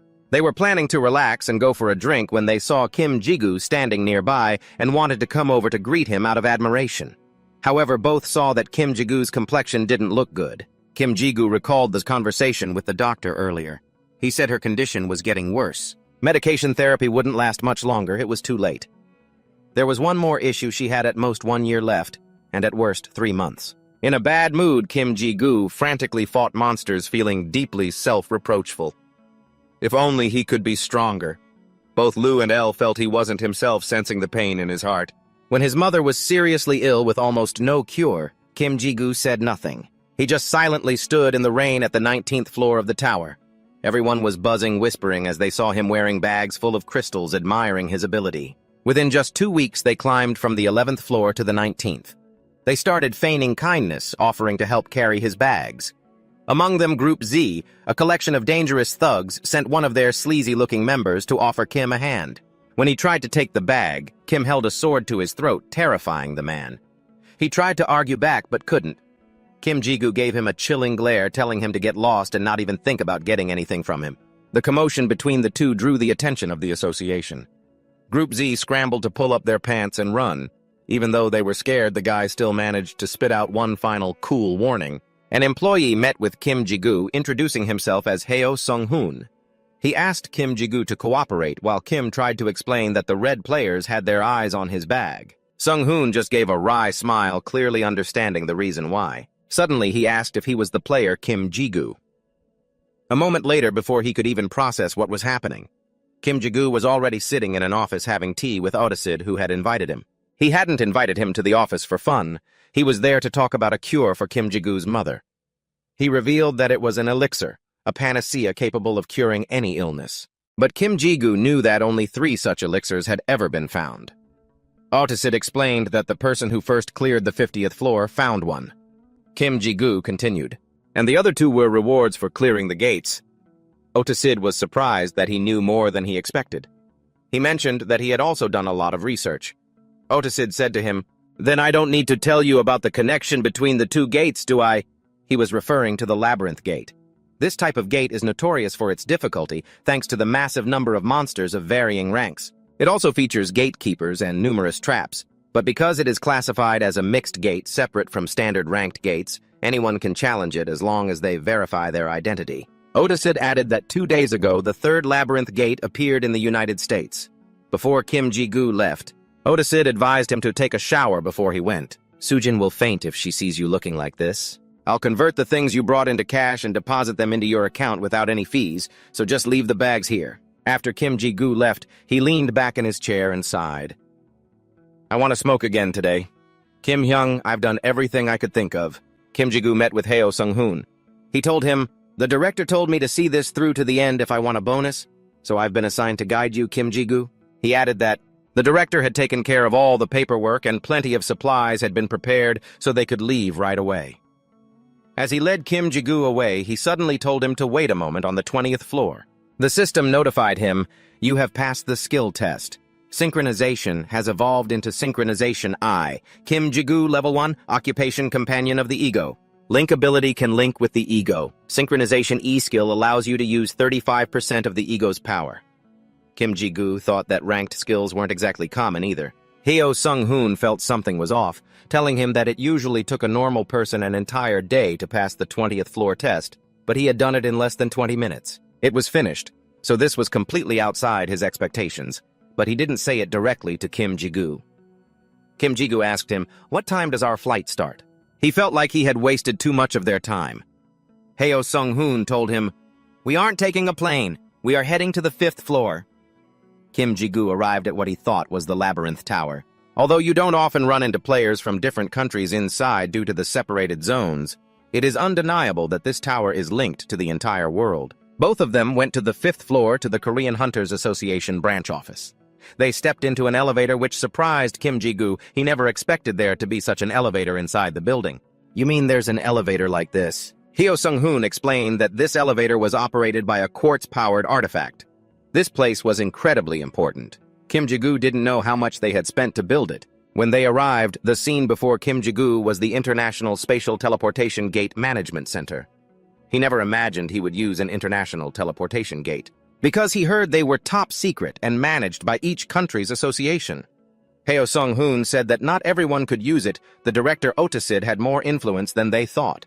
After that, they both went in front of a gate heading to America.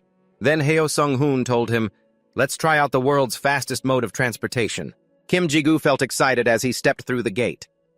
Soon they arrived in Los Angeles, America. Hyo Sung-hoon drove the car while Kim Ji-gu sat and read the documents. There were many high-ranking hunters who had announced their participation in this gate raid. An American named Isol Seol, a European named Athena, and the Monster King of Korea.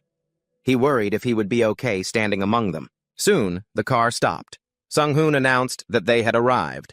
This was the hell of the modern era, and the 3rd labyrinth gate had appeared, opening the labyrinth of Hozon. Bon looked from afar and spotted that this was a Korean person he had never seen before. He's only level 1 with no stats and no special abilities at all.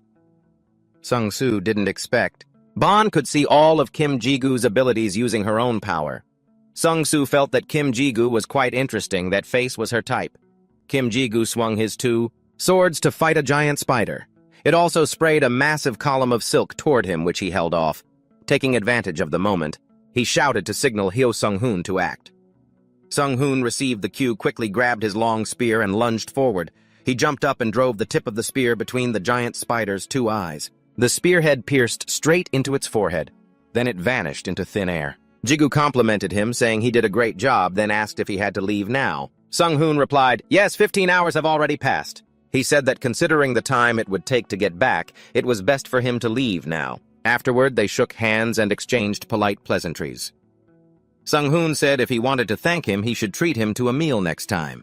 He agreed and wished him a safe trip back. Sung-hoon said they would meet again in Korea. After Hyo Sung-hoon left, Ji-gu used endless paint to mark the path. "I've been thinking. It's been a week since Sung-hoon returned, and I can finally handle 3 giant spiders at once without any trouble. But sticking to the same old monsters means I'm stagnating. If I want to get near the boss room, I need tougher monsters to show up."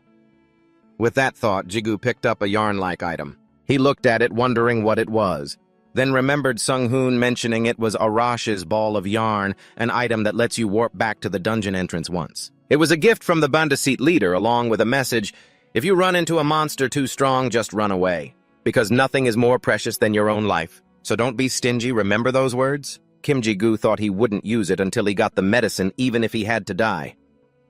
Suddenly, a shrill scream echoed from somewhere, and the ring on his finger sensed something glowing brightly.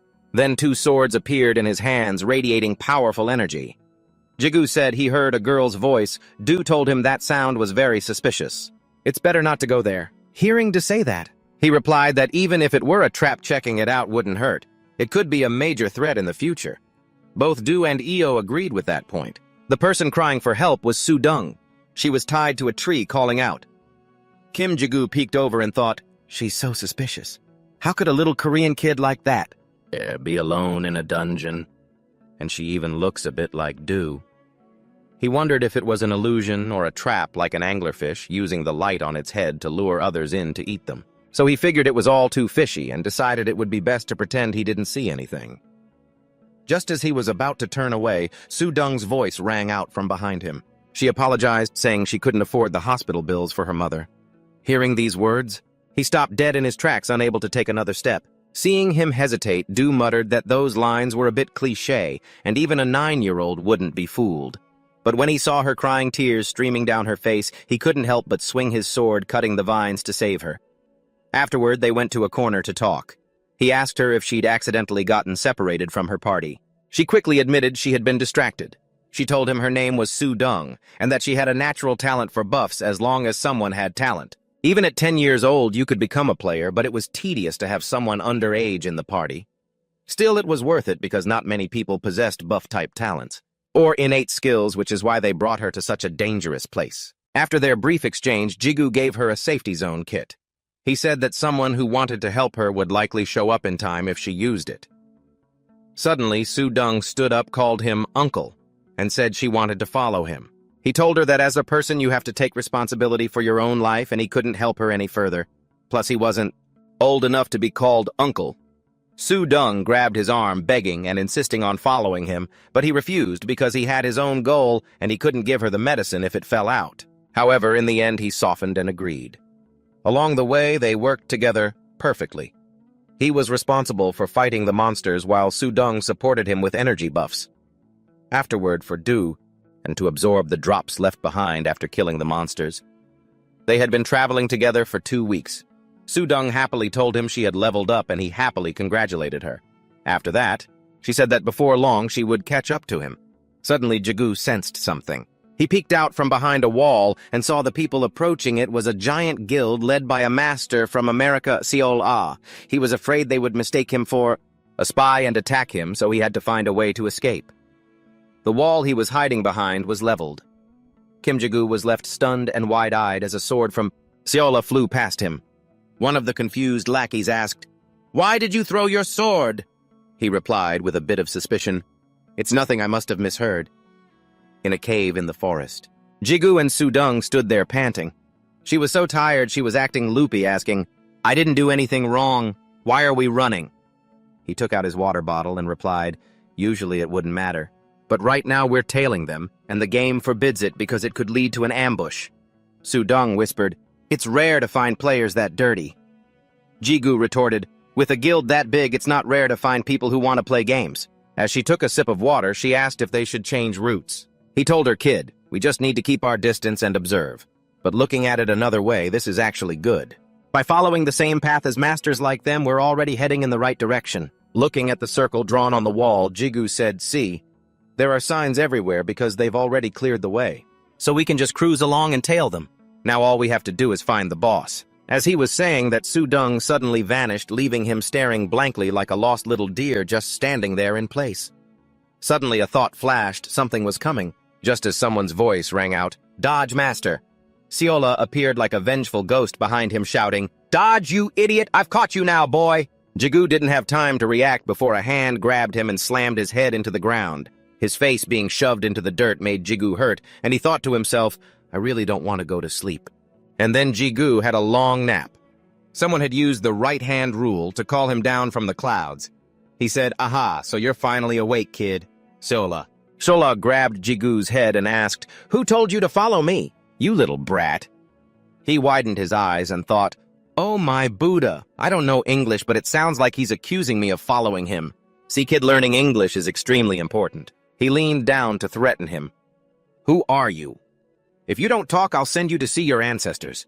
Don't think you can pull a fast one on me, boy." Jigu turned pale and screamed, "You've got it all wrong, man!" He leaned in and threatened, "Tell me who you are, or I'll send you to your ancestors. Don't think you can pull a fast one on me, kid." Jigu turned pale and screamed, "You've got the wrong guy, man. I'm just out here hunting. What kind of scouting are you talking about? We're clearly just talking past each other. Neither of us understands a word the other is saying.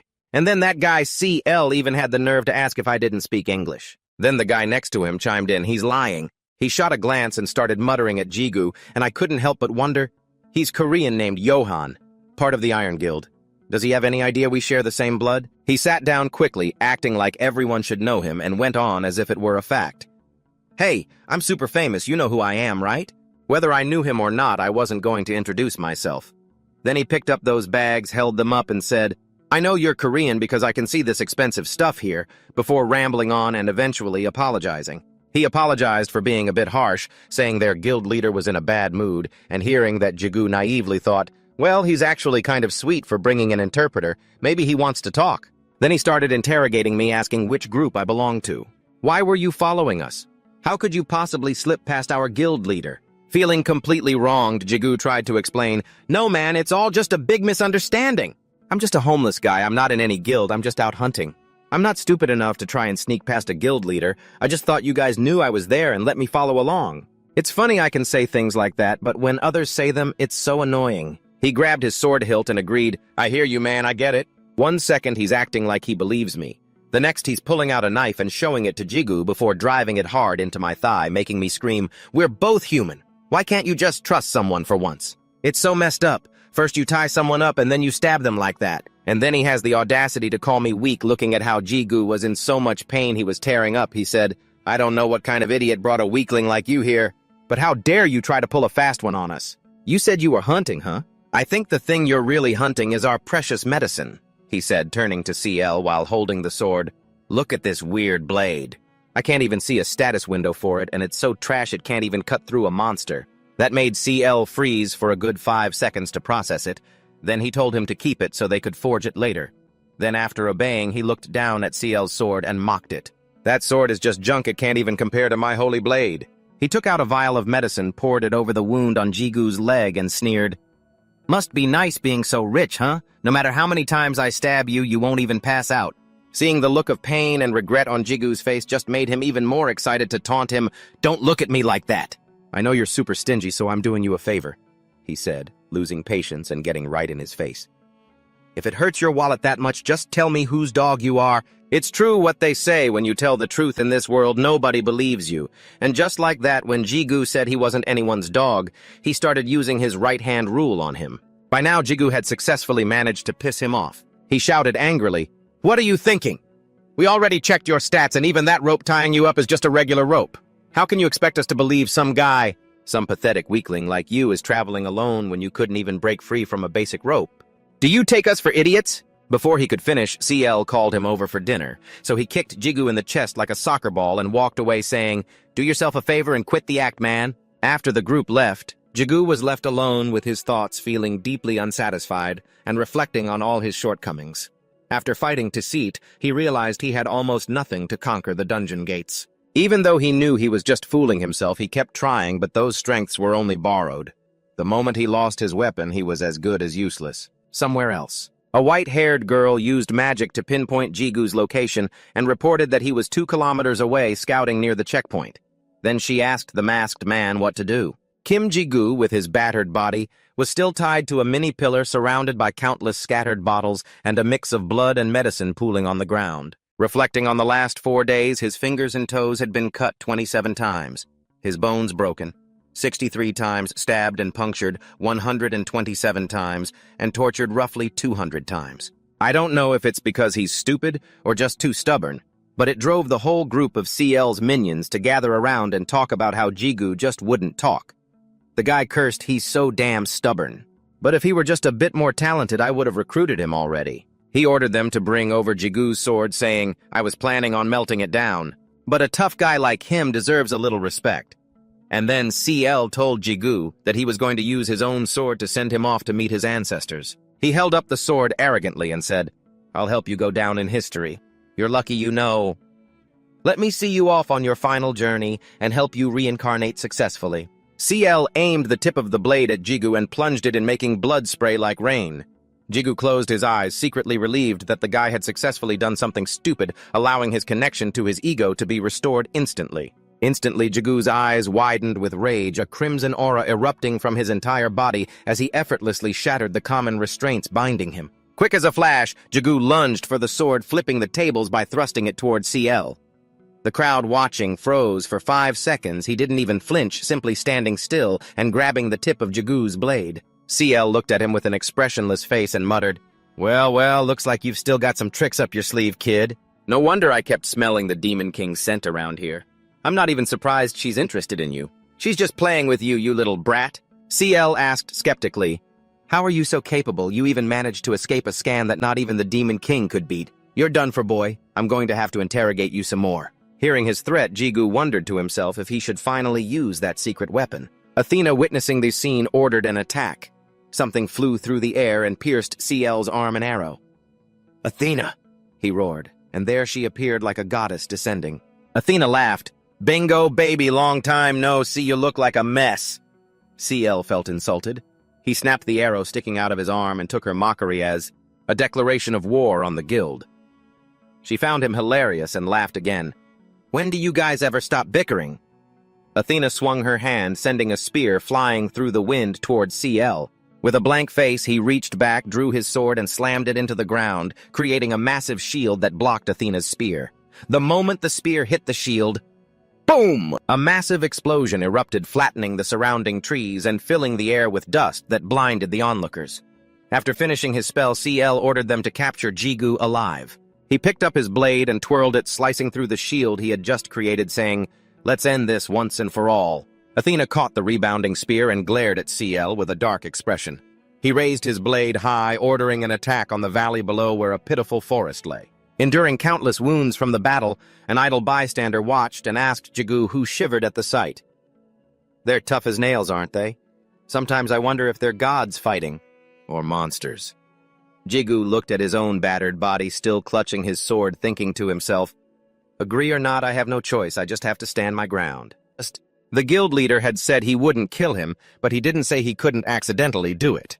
No sooner had he finished speaking than he vanished into thin air, appearing right behind him. Jigu planned a sneak attack, thinking, "I can't let him get away with it now that I know his true face." A sword strike was launched, aimed straight for Jigu's neck. He gasped as it approached.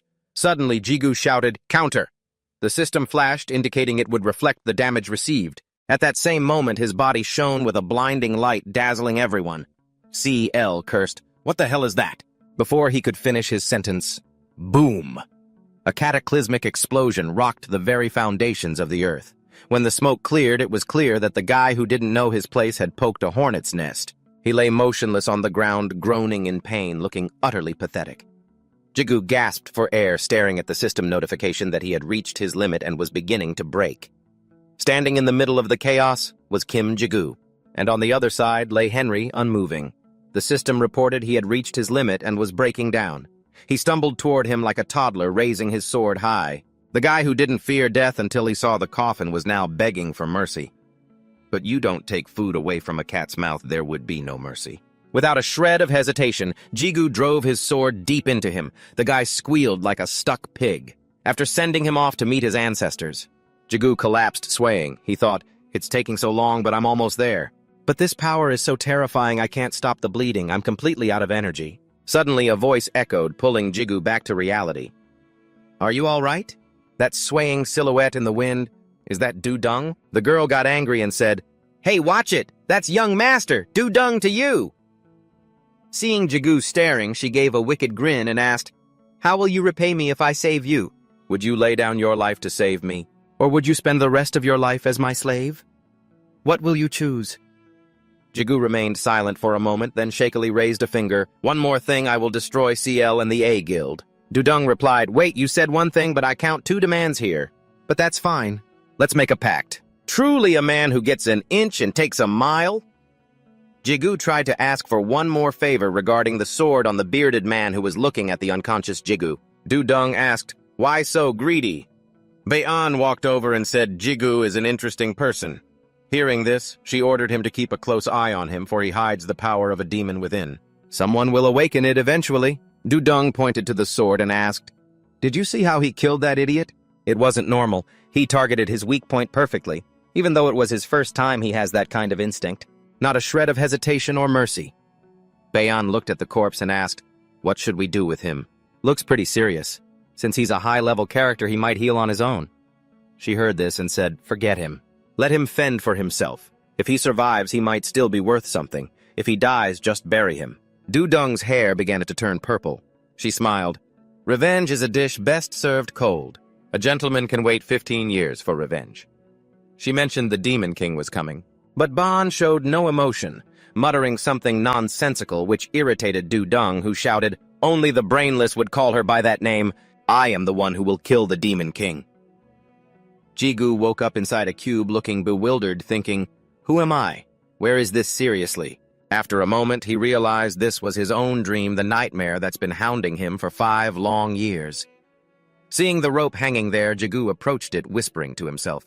After meeting Du, it vanished. Piercing through a thin veil, he realized it was a unique skill, so he quickly snatched it up. Who would have thought it was just a bucket? Jigu closed his eyes, remembering the time he slipped through a doorway and got stuck at the bottom of a well. Thinking back on it, he looked so ridiculous. Wasn't it just a matter of grabbing the rope to get up? But isn't that my own power? As he was thinking, a crimson figure appeared behind Jigu. Du cursed, calling him a failure. You're struggling just to break a barrier. So what if you're borrowing power?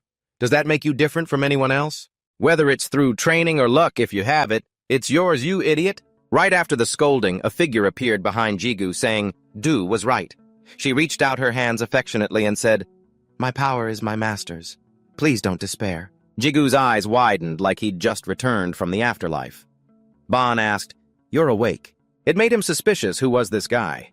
Did he have any connection to the Demon King? Bon pointed out the sword's location to Jigu. As soon as he saw the person and the sword, they stared longingly at each other as if they had been separated for ages. Seeing him awake, the man told him to rest. I've given you first aid, but don't move around too much. You could be in danger at any moment. Just as he finished speaking, the sky was suddenly covered in a blood-red hue. Jigu looked up to see Su Jung floating in the air, casting a spell that cracked the ground open. Countless massive boulders were sucked into the air, leaving him terrified. He asked Bon, What is that?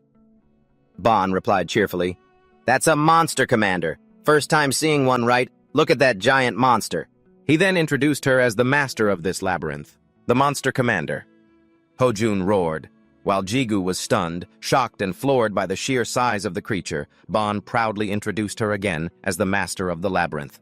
Monster Commander Hojun? He thought to himself. Don't tell me I have to go head-to-head with something like this. Su Jung floated in the air, smirking at Hojun. Instantly, a massive portal opened behind her, leaving Jigu frozen for 5 whole seconds. Seeing him like that, Bon said, Come over here and stand next to me. If you just stand there like a daze, you're gonna end up dead, kid. From his palm, drops of blood fell to the ground, creating a deep crimson barrier circle. Enclosing the two of them, Bon noticed Jigu realized it was a shield and said, Not so dumb after all, are you? Standing in the shield, they watched Hojun and saw that from the portal. The countless winged monsters flew out, all screeching as they charged straight at her. Suddenly, something brightened. Su Jung unleashed her unique skill, the one that made the monsters scream, a pitch-black super pro sword. Jigu's jaw dropped as he watched her triumphantly swing the blade forward. She sliced a long path into the ground. He remembered the words that said they were no different from gods clashing, and the pitch-black sky regained its light. A massive fissure stretching for miles had been created. In the exchange room, holding the box with the potion inside, Jigu was overcome with emotion. Oh, wow, I actually did it. Even though the process was grueling. Why did it feel like a hallucination, not real? Despite the joy, he felt a crushing sense of disappointment drowning out all the happiness. Su Jung happily spoke up. I said I'd do it, didn't I? I know you'll have many opponents in the future, but I probably don't need to help you anymore, right?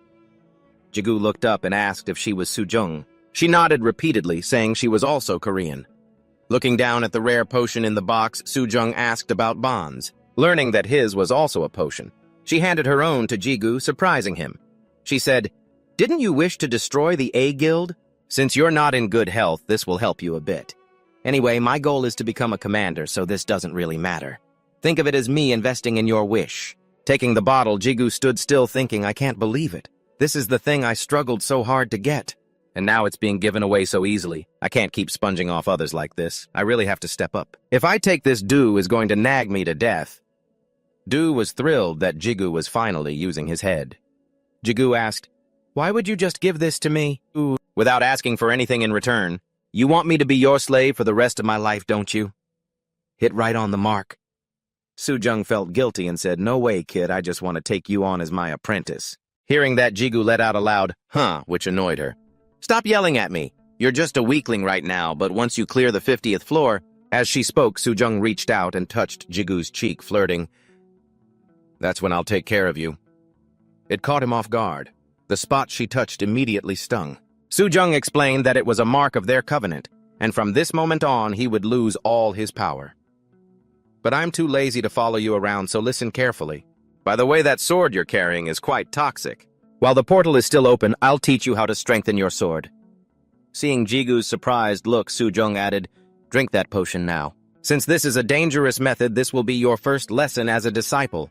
Meanwhile, in the forest where Jigu was being held, the area was trashed, the trees were smashed, and they were still going at each other relentlessly. Jigu held his sword with trembling hands, aiming at ACL, while his waist kept flashing danger warnings. Don't trust her. Du said in a panic. Master is losing control. Jigu watched as CL grabbed the short-haired girl by the hair. He lost his focus, not knowing what to do. The guy finally spoke up. So this is your little product, huh? How could you play so dirty? Waiting until I wasn't paying attention to steal the boss? Sudong laughed upon hearing this. It wasn't yours to begin with. Whoever gets here first gets to keep it. Then she cheered Jigu on, telling him to follow her instructions, which made him secretly wonder if she was a devil. Jigu could have lived a peaceful life, but no. He chose the hard way. He rushed out to provoke that madman. Hey, you punk ACL, I'm gonna send you to the afterlife. Even though he was provoked. CL just bared his fangs and threatened him, and that little bit was already enough to make him want to wet his pants. Like a god, he lunged right in front of Jigu, sneering word by word. You've changed, haven't you? You've become one of her people, huh? It's always been like this, hasn't it? Then CL brought his blade down hard and shouted, but whatever, doesn't matter. Either way, I'm sending you to see your ancestors with this blade. Facing such a life-or-death situation, thankfully, Jigu had chugged a whole bottle of medicine earlier. After the system announced, the platform reset, his whole body transformed, and his eyes lit up. As Sudong and Ba'an waited for the results, Jigu turned and said one thing. Nothing changed. I just feel a bit stronger, that's all. She helplessly replied, what did you expect? It's not a magic potion, it takes time to kick in. You'll realize the changes soon enough. Back to the present. Jigu's gaze had changed. He thought to himself, it really is just a small change. But it could be the difference between ascending to immortality or ascending to heaven, dying. Now, Jigu could count down every second to dodge CL's attacks, leaving him stunned. He quickly stepped back, thinking, oh yeah, I dodged it. Those strange movements. I can see every single one of them. Watching Jigu, Sudong felt happy. Congrats on taking another step on the path to becoming an expert. Remembering what Sudong said, the Demon King was right. A rookie like you can't compare to those old experienced monsters. Even with luck, you can only dodge one attack. You know you don't use a butcher's knife to kill a chicken, right? Back to the present. Sudong spoke through his mind to Jigu, saying it wasn't that CL was careless, but he didn't care about a shrimp like Jigu. And with just one move, he was able to recognize your growth, even your communication with me through your mind and the elixir. Once he figures out the situation, he'll get a bit more serious. CL swung his sword, activating the power of the holy sword, then decisively aimed to slash Jigu's neck. But Sudong's voice rang out, don't just stand there like a statue. Use your sword to block it. Instantly, he raised his sword to block. The blade in Jigu's hand suddenly glowed. The system flashed a notification, Holy Sword L has awakened its ability and is absorbing the power of Holy Sword C. A-O-N. But because the level is too low, it can only absorb a small portion. But even that was enough to scare the living daylights out of CL. Jigu calculated quickly, taking advantage of the moment he was confused, because his attack was blocked, and the moment he hesitated, because his Holy Sword's power was being stolen. Then he jumped backward to put as much distance as possible. Jigu remembered the scene where Hyo Sung-hoon gave him something and said that was how to escape the gate. Back to the present, Jigu held the silk roll of a rock S-web, extending it so the silk wrapped around CL's legs. After regaining his composure, CL grabbed his sword and lunged forward. He shouted, you think I'll miss? Before he could reach him, Jigu held up his middle finger. The last strand of silk wrapped around his whole body, helping Jigu vanish just before CL could swing his blade. He was so furious he turned blue and cursed, that little piece of shitty. CL breathed heavily like a buffalo, then turned to look at Sudong and said, now shall we have a little chat? Countless clouds of black smoke hovered around her. With a smirk, Sudong deployed her power. CL clicked his tongue in frustration. Damn it. Elsewhere, countless tanks were parked and a mysterious red light glowed everywhere. A car was approaching and the person inside was none other than Hyo Sung-hoon. As soon as he saw him, Jigu smiled happily. As dawn broke, Jigu was talking to TC about Hyo Sung-hoon had brought his mother back and they agreed to meet in Korea, then said goodbye. Lee Soo-jin slowly opened her eyes and saw Jigu sitting in front of her. She burst into tears and said, I wanted to see you one last time before I die. That's really all I wanted. Thank you. Holding Lee Soo-jin's hand, he told her not to worry. She started to say she had something to tell Jigu, but before she could finish, Lee Soo-jin began coughing violently. Jigu quickly opened the vial of elixir and poured it into Lee Soo-jin's mouth. After a moment, a purple light radiated out. Jigu let out a breath of relief. It's all okay now. Then he collapsed next to his mother. Du calmly said, "I know he's been through too much today." Meanwhile, Io was extremely worried for Jigu, afraid that if he kept following Su Dong, he would end up in danger. Dulin said, "There's nothing we can do, so let's just let him rest for now and see where things go." While Jigu was completely knocked out, Lee Soo-jin's whole body suddenly started glowing, and she slowly opened her eyes on her way home. Du-dong kept calling Jigu, but he wouldn't pick up. She was furious, complaining to herself that after disappearing for a whole month, he only sent her one single text message. He wouldn't even answer her calls. The moment she opened the door to the house, she exploded, shouting, "Appa, are you kidding me? You told me to come home, but then you won't even answer your phone. What is that about? I even had to skip my tutoring class. Do you know how worried Mom—" Suddenly, a voice rang out, leaving her stunned. "Is that you, Du-dong?" her mother asked, causing Du-dong's eyes to well up as she burst into tears. She called out, "Mom," but then asked, "Who are you?" Jigu was sleeping in the room when he heard the sounds of happy laughter coming from outside, which woke him up. He sat up and muttered, "I smell Mom's soybean paste stew." He got emotional, almost crying, as he thought, behind that door is the scene I've been dreaming of for so long, a scene I would have traded my life for. But then he composed himself. He couldn't let his mother see his face like this. He needed to put on a smile to greet her. He cheerfully opened the bedroom door and walked out, saying, "Mom, did you sleep well?" Then, "What the fuck? Who are you?" He stood frozen in his tracks, unable to process the young woman who looked younger than his mother appearing in their house. She just smiled and said, "You're awake, dinner is ready." Later, while chatting with Jigu, Du-dong learned that he had entered the heavenly gate, defeated the high-ranking elites inside, and retrieved the divine herb to heal his mother, a turn of events that even Jigu hadn't fully anticipated. Seeing his mother recovered and looking even younger than before, she didn't know whether to be happy or terrified. She then mentioned wanting the divine herb herself, but Jigu told her she was asking for too much. He looked concerned and said, "You've worked so hard for Mom, haven't you?" When his mother apologized to her son, he replied, "It's nothing, Mom. It wasn't that much trouble, really." Early the next morning, Otsid came to the house to talk to Jigu in private. He shyly accepted a thank-you gift from Jigu's mother for looking after him, and afterward, they headed to a nearby pub. He asked, "Jigu, tell me, how on earth did you manage to get that divine herb? I had to hold myself back so hard from calling you about it." As he drank, he kept talking, but Kim Jigu wasn't really paying attention. Instead, he asked him straight out, "Are you interested in my mom?" The question made Otsid choke, spraying water all over Jigu's face. Flushing red, he stammered, "What did you say?" Jigu remarked, "Your face is bright red, you know. I've been suspicious for a while now." While wiping his face with a tissue, Jigu said, "I know you've been looking after my mother whenever I'm away. And I know it's not just because she looks younger, though. You were definitely more obvious about it today. Anyway, I'm rooting for you both. If Mom ends up with someone like you, I don't think my dad would mind."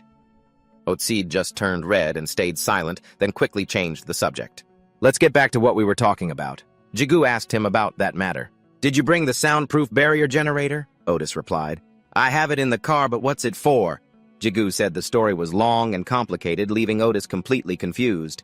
A moment later, Otis flew into a rage, shouting, "What those sons of beaches actually did that— Give me their address, I'll strip them down and make them eat raw chicken."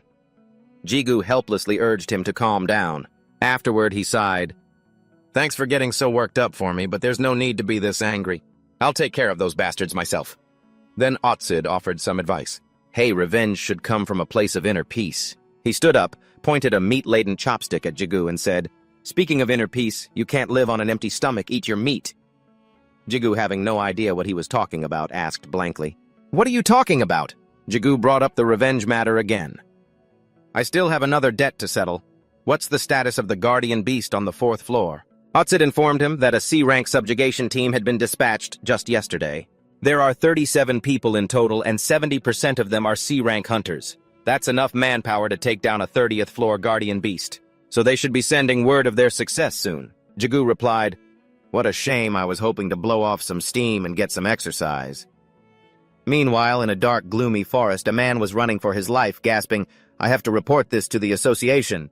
That the entire C-rank subjugation team, a massive, ferocious monster loomed behind him, has been completely wiped out.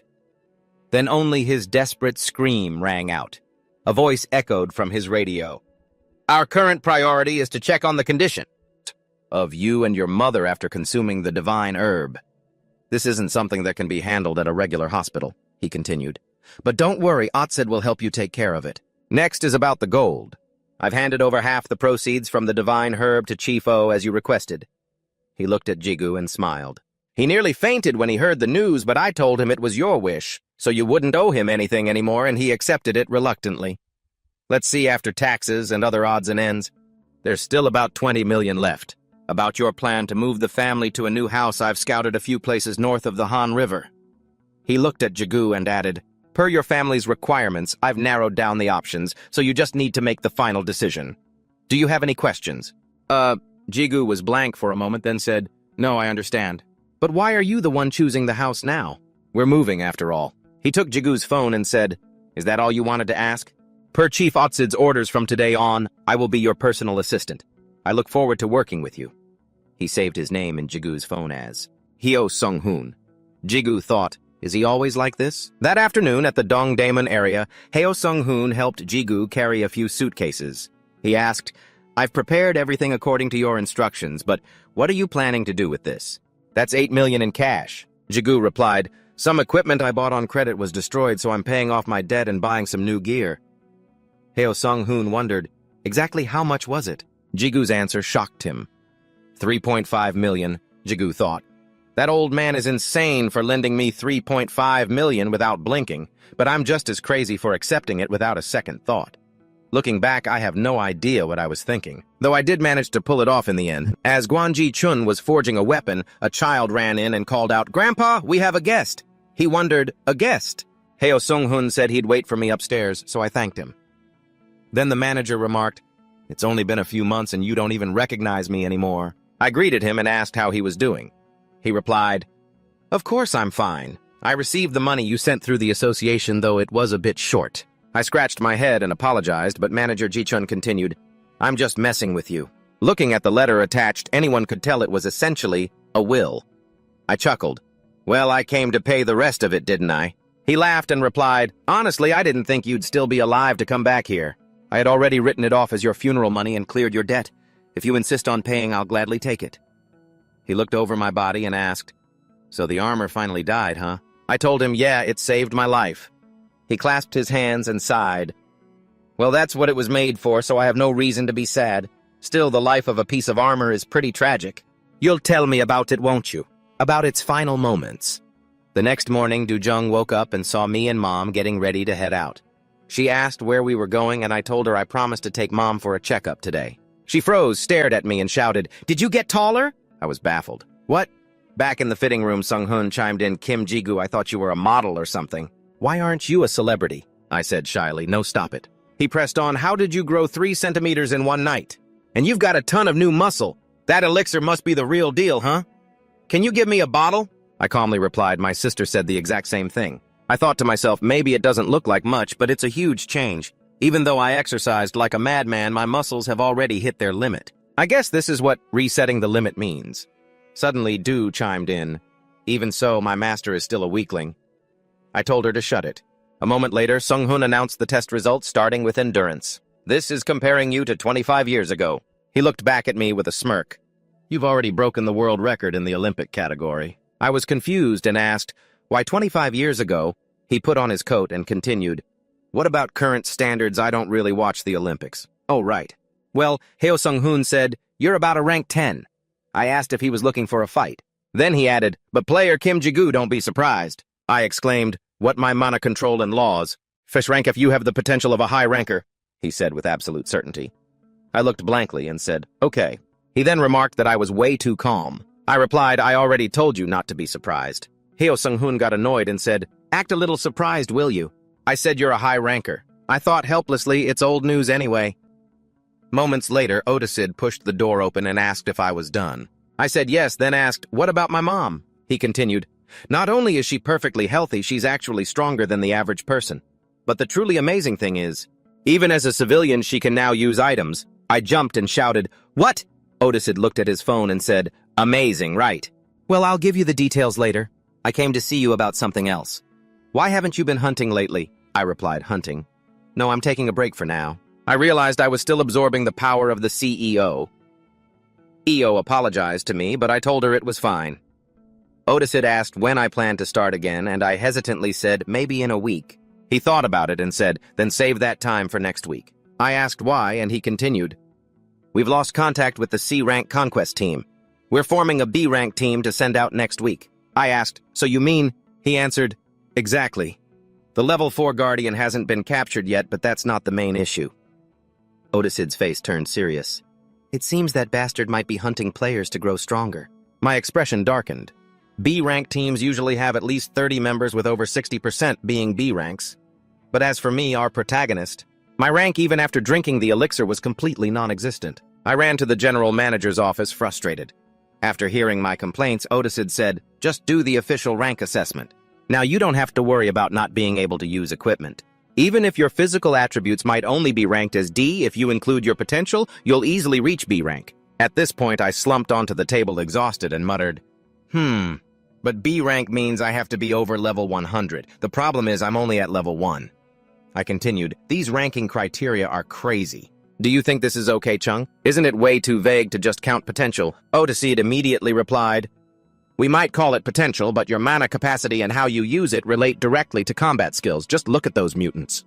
Their level doesn't really matter, does it? There's an interesting theory that level isn't actually everything. The increase in stats per level up is the real core factor, especially since players' levels are now a mystery due to security reasons in this current climate. If Kim Ji-gu goes through an assessment, he'll definitely be the center of attention. I mean, a bloodthirsty guide who couldn't level up suddenly hitting rank B. That would be a huge deal. Hearing this, Ji-gu just sighed, muttering to himself, I told you not to call me that nickname. And you even added more to it. Oates continued, arms crossed, calmly adding that he was going to cause some controversy regardless. I can't stop the press from calling you a player with the potential to reach high-ranking status. He even asked teasingly, what, you don't like that? Kim Ji-gu was actually just worried about being tracked by Jong-gu, as attracting too much attention would be disadvantageous for him. Otisid thought Ji-gu was being overly cautious, though he still respected his decision. But he also had to admit his own authority was limited. He couldn't just grant Ji-gu a rank willy-nilly. Ji-gu looked up a bit surprised to hear him calmly say, just clear your schedule. I thought you already had a plan. Thesis replied, looking surprised. I didn't expect you to refuse like that. I thought for sure you'd do the assessment. In a world where high ranks get treated completely differently, Ji-gu's refusal really caught Thesis off guard. While Ji-gu was scratching his head, Thesis had an idea and handed him a list of guilds participating in this raid. He suggested, if you join a guild temporarily, you can participate in the raid. At the very least, I can act as an intermediary to introduce you to them. Ji-gu looked at the list and replied skeptically, who would actually take in a complete stranger? Besides, if I leave the guild right after the raid ends, that would increase the number of people leaving the guild, and consequently, I'd be hurting their reputation. While pondering the list, Ji-gu's eyes accidentally stopped on the Morning Star Guild. So, Ji-gu decided to join their team. Just then, Dong-tu Kim, the team leader, was speaking quite formally. I have been appointed as the captain for this team. The Tamer team for this raid. We will depart as soon as we finish roll call. I look forward to working with everyone. All the members present responded enthusiastically. We look forward to working with you too, sir. Then the whole group set off. Kim Ji-gu walked with Kim Seong-pu, who kept thanking Ji-gu for helping him get into the C-rank guild. Seong-pu smiled and said, it's nothing, we all owe you our lives. And I feel bad that I can't do more to help you. We're just a C-rank guild here to provide support. Ji-gu replied modestly, you've already helped me a lot just by saying that. As long as I don't have to be a baggage carrier, I'm happy. If there's an opportunity, I'll definitely join the fight. The two talked back and forth before switching the subject to Captain Dong-tu Kim. I heard he's about to be promoted to A rank, which means he'd become a ranker. Ji-gu just muttered, oh, I see, secretly thinking to himself, is that really so special? I mean, compared to the Demon King or iZone CL? A mysterious voice rang out as if reading his mind. That woman is an exception. As if reading his thoughts, the voice echoed, why is your standard set so high anyway? While he was lost in thought, Kim Ha-noon ran up from behind, grabbing his arm and exclaiming, hey, Mr. Guide! You look like you've completely transformed, don't you think? Ji-gu looked confused. What do you mean? Hearing that everyone around them chimed in curiously. That's true. Did you get plastic surgery or something? Someone else cut in. Hey, that's really rude to ask. Seeing this, Ji-gu wondered if he had really changed that much. The mysterious voice echoed again. Your aura is completely different now, isn't it? Finally, you look like you might actually leave an impression on others. Ji-gu turned back and gave a strained smile, explaining, it's not plastic surgery. I think it's because I acquired a specialized skill on the 5th floor. I just grew a little taller. The mysterious voice scoffed. Making excuses, are we? As soon as he finished, someone exclaimed, "Wow, I'm so jealous I didn't even know a skill like that existed. I wish I could get a skill like that too." The mysterious voice cursed, "Damn, they actually believe him." Jigu quickly shut it up. Shut up. The protagonist's party continued on. Unexpectedly, a B-rank tamer team had taken notice of them.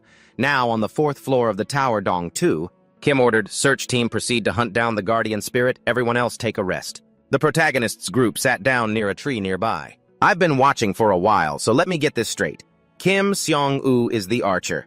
Kim Ha-nul is the mage. Du Sung-woo is the swordsman, and Jun Jae-von is the warrior, right? Then why is the guild called Morning Star? I mean, in English, a morning star is a spiked mace, but nobody in the team uses one." Hearing that, Kim Seong-woo and Jun Jae-von burst out laughing. Kim Seong-woo's face turned bright red, and he shouted, "Hey, cut it out!" Du Sung-woo stepped in to explain, "Seong-woo chose the name because of you, sir.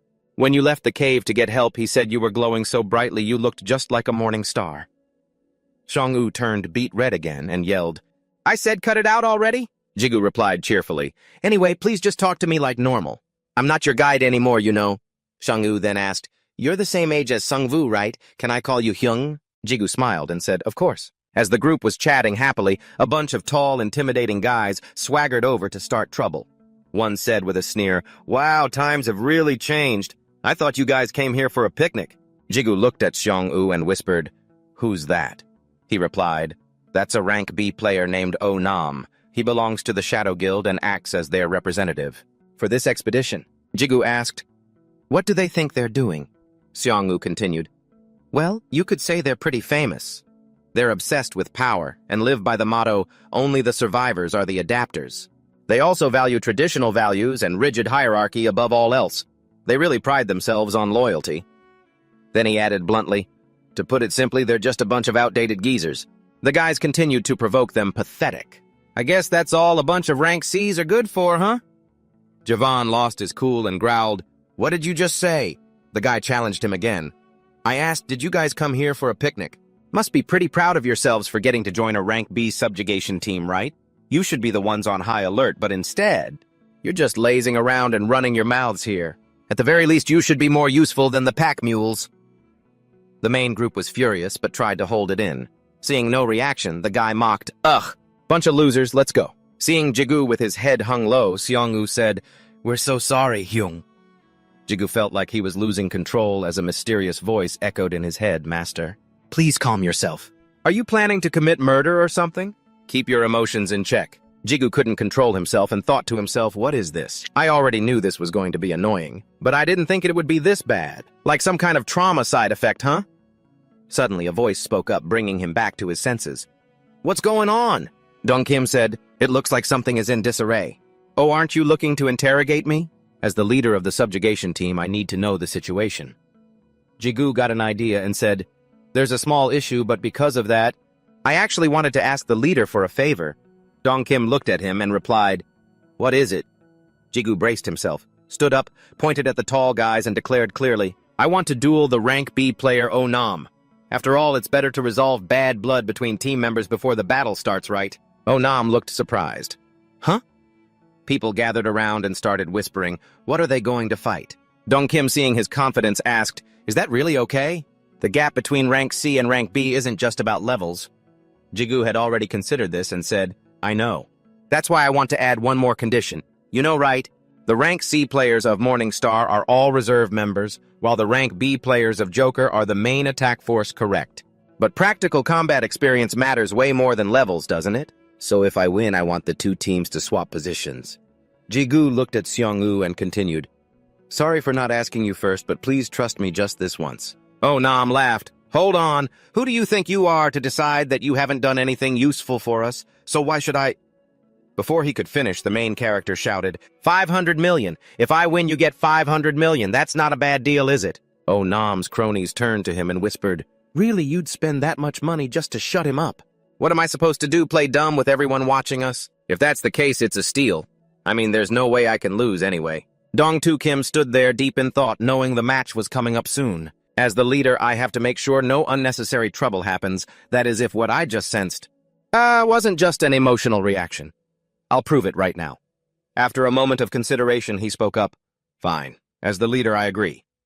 As soon as he said it, the two of them stood face to face. Dong-tu Kim set the rules: no weapons allowed, no lethal attacks, and the match ends if one side admits defeat.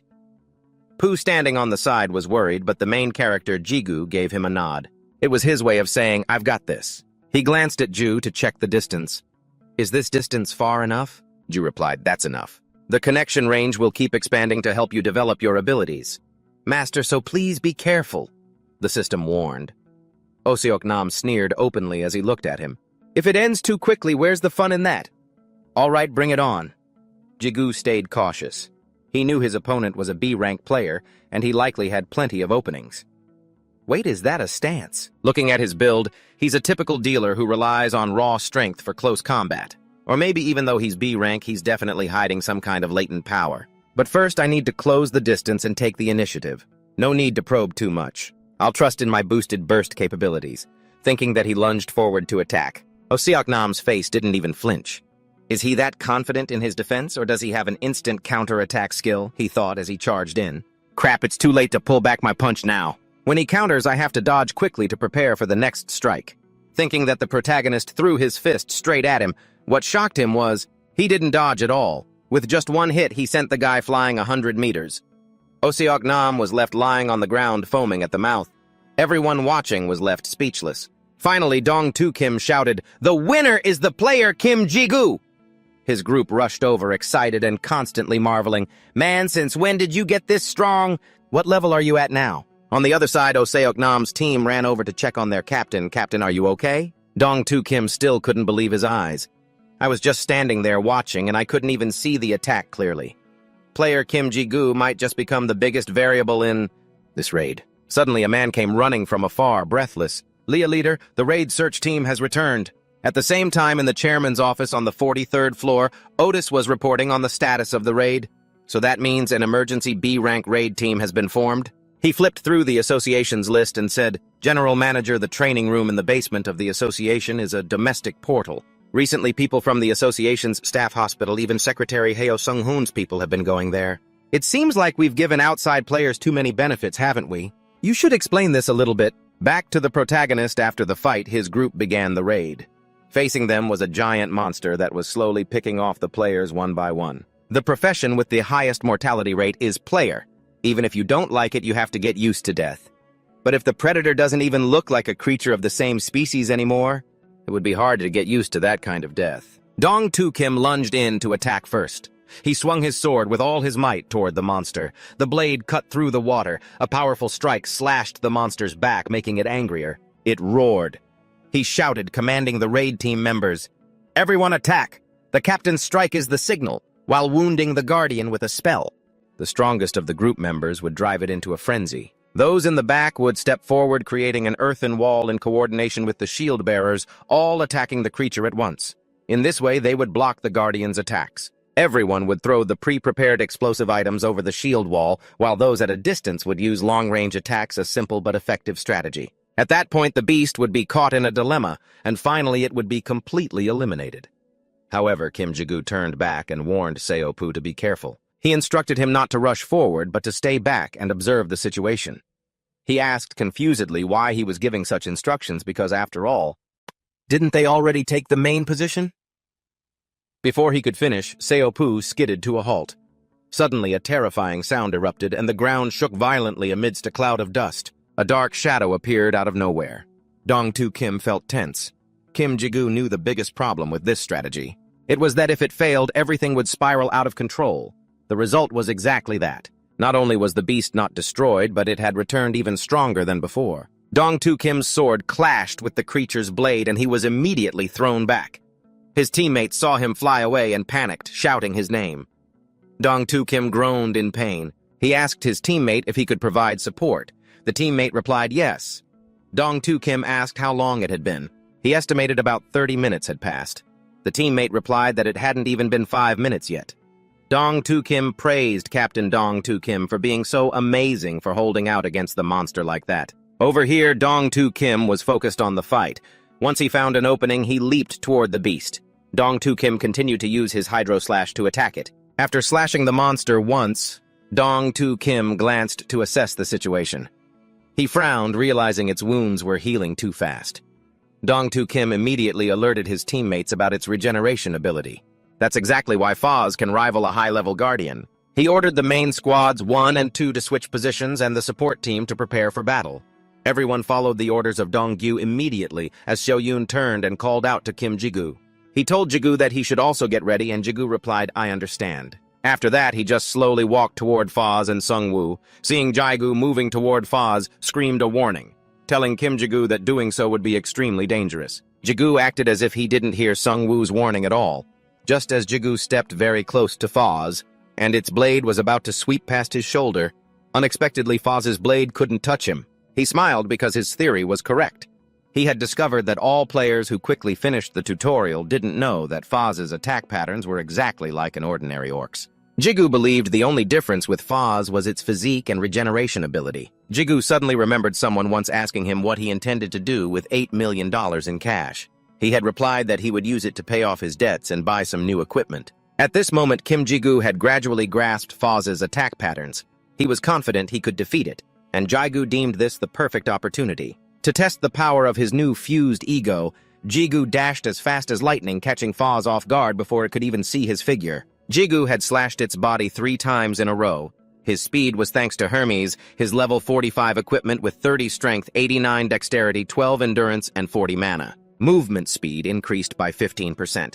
Additionally, Hermes also had the skills Adorn and Rush with Rush, meaning a gradual speed increase over 5 minutes, reaching maximum speed after 3 minutes. After slashing Foz repeatedly, he looked back at it. It was screaming horribly, and the wounds created by Ji-gu's sword were constantly tearing open on its body. Xiaoyun and Sung-woo were stunned by this sight, unable to speak, and Dong-gyu was also frozen, an idea suddenly flashing in his mind to defeat it. Foz Dong-gyu told Ji-gu that Foz's regeneration rate was abnormally high, so both of them should land one deep strike instead of many shallow ones, advising Ji-gu to conserve his strength. Ji-gu wondered if Foz's regeneration had stopped. On Ji-gu's neck hung a teardrop-shaped stone, which was another piece of his equipment. The tear was level 51 with 19 strength, 25 dexterity, 67, endurance, and 25 mana, possessing skills that could adorn, regenerate mana, and inflict critical wounds. Regenerating mana meant increasing mana recovery, while critical wounds slowed and reduced healing capabilities. After a moment of silence, Foz suddenly roared. It jumped up frantically, looking like it wanted to devour everyone. A player asked in confusion what was wrong with it. The person next to him guessed it had changed its attack pattern, but Ji-gu silently disagreed, thinking it was just a low-level monster cornered and struggling to survive. He smiled coldly. He jumped up unexpectedly, attacking from behind it. Ji-gu had predicted all of this, so he was extremely confident using his sword to attack Foz repeatedly, while everyone around could only stare in astonishment. Ji-gu continued to aim his blade at Foz. His sword swept across its body, and he landed constant, relentless strikes, leaving Foz no time to react. Then he dashed away to carefully observe the creature as it stood motionless for a moment. Ji-gu decided to give it one more horizontal slash, hitting it right in the eye. He believed that no matter how many levels it gained, an orc would always be an orc. It didn't scare him in the slightest. Finally, before the eyes of all the players, Ji-gu successfully defeated Foz. Everyone was momentarily stunned that Ji-gu had taken down Foz entirely on his own. The system announced that Ji-gu had defeated the low-level demon Foz. Ji-gu was a bit surprised to learn Foz was a demon, and the system stated the Demon Eater skill had been activated. Everyone was shocked by this news. They all turned their eyes toward Ji-gu, and the system announced that Foz's arrogance, the very thing that caused its failure, was being absorbed. The fragments of that failure, Foz's arrogance, was being absorbed into Ji-gu. Foz was destroyed, and the dust and smoke gradually cleared, with Dong-gyu finally giving orders after being stunned for a moment. He told the injured members to focus on recovery, and those who didn't fight to start collecting gear, also warning them not to let their guard down. Everyone agreed, and Dong-gyu quietly called Ji-gu aside, saying he had something personal to discuss, so Kim Ji-gu followed him to a quiet spot, wondering why Dong-gyu wanted to talk. Kim wanted to speak with him privately, perhaps because the guard's corpse had vanished, and he also thought Dong-gyu might blame him for all the spirit stones and items disappearing. But he quickly dismissed those two possibilities because Dong-gyu had no proof to pin it on him. If that wasn't it, why did Dong-gyu want to see him alone? Very quickly, he learned the reason Dongyu simply wanted to invite Jigu to join his guild. Jigu sighed in relief, so he just wanted to recruit him. He told Dongyu that for now he didn't intend to join any guilds. After hearing Jigu's reply, Dongyu's voice sounded regretful, but he smiled, saying he still wanted to keep a good relationship with Jigu and took out a business card telling him to get in touch whenever he changed his mind. By the time evening arrived, Dongyu thanked the players for their hard work, and Jigu smiled and asked Seoyun if he could ask her something. She agreed, and Jigu asked Seoyun why she didn't join Sungwoo's King Guild, believing she could be completely successful. Outstanding if she joined that. Seoyun smiled and explained that she wanted to achieve everything through her own strength, then turned and asked Jigu what his reason was, noting that she felt Sungwoo would definitely send an invitation. To Seoyun's question, Jigu was a bit pensive before laughing and saying there was nothing special, and just then Jun Sungwoo invited Jigu and Seoyun to dinner. Jigu declined, saying next time, as he had to go home to clean up today. Before leaving, Jigu promised to call Jun Sungwoo's group later. When done, Jigu intended to call Sung-hoon. He saw a notification on his screen from O-Thesis telling him to call back after the subjugation. At O-Thesis's house, he mentioned the association president wanted to have a meal with Jigu. As far as Jigu knows, the chairman of the Korea Player Association is a self-made man. But other than that, everything about him is a mystery. Jigu has no idea why he wants to meet him. And to top it off, it's at O-Thesis's place on the 10th floor. Thesis said the chairman wants to cook for Jigu personally, but he's still wondering why the chairman would want to invite him over for dinner. When Thesis arrived at the apartment, he opened the door, walked in, and called out to the chairman. "Hey, old man!" The chairman greeted Thesis back, but when he started making some sarcastic jabs, the chairman told him to shut it. So Thesis asked what was on the menu for tonight. The chairman told Thesis to go set the table. Finally, Jigu got to see the chairman's face. He was a man in his 50s who at first glance radiated the elegance of a successful gentleman. The chairman was complaining non-stop about how Thesis's place looked like a pigsty. Seeing Jigu arrive, he reached out to shake his hand, saying it was a pleasure to meet him. Jigu politely responded, introducing himself as Kim Jigu. Suddenly, he felt an overwhelming aura radiating from the chairman, who introduced himself as Taego. As the chairman of this Korea Player Association, Jigu secretly thought that the heavy pressure coming from Taego was proof enough of why he was the one standing at the top of all those superpowered individuals. Otisist advised him to go easy on Jigu. Jigu was surprised to realize that Taego was actually Thesis's father. The meal Taego cooked was lavish, so Jigu tried a bite. Taego mentioned he knew quite a lot about Jigu through Thesis. He remarked that it seemed like Thesis had helped Jigu a lot, which Jigu confirmed Thesis had indeed helped him more than enough. Thesis turned to his father and grumbled, "Just let the guy eat, would you?" Taego feigned innocence, but then suddenly turned serious. He said he wanted to offer Jigu a job. Jigu swallowed the bite he was chewing. Ahem. Asking what kind of job it was, Taego said straight out that his company wanted to hire Jigu. Jigu calmly replied that he had no intention of joining any organization. Taego cut him off, saying that wasn't what he meant at all. He clarified that he wanted Jigu to become a mercenary for the association. Later that night, Jigu returned home. Jigu recalled Thesis's words that although his father could be a bit blunt, he didn't intend to force him. Thesis had also mentioned his father wanted to give Jigu a title, so that he could comfortably receive help from the association.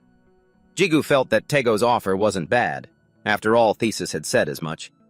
He carefully weighed his options before making a decision. He also remembered the CEO of the PU Guild's question from earlier, then thought about the KIN Guild. He mused that while he had been hanging around as a level 1 Sukvu had already become the guild master of one of the top 10, the strongest guilds in Korea.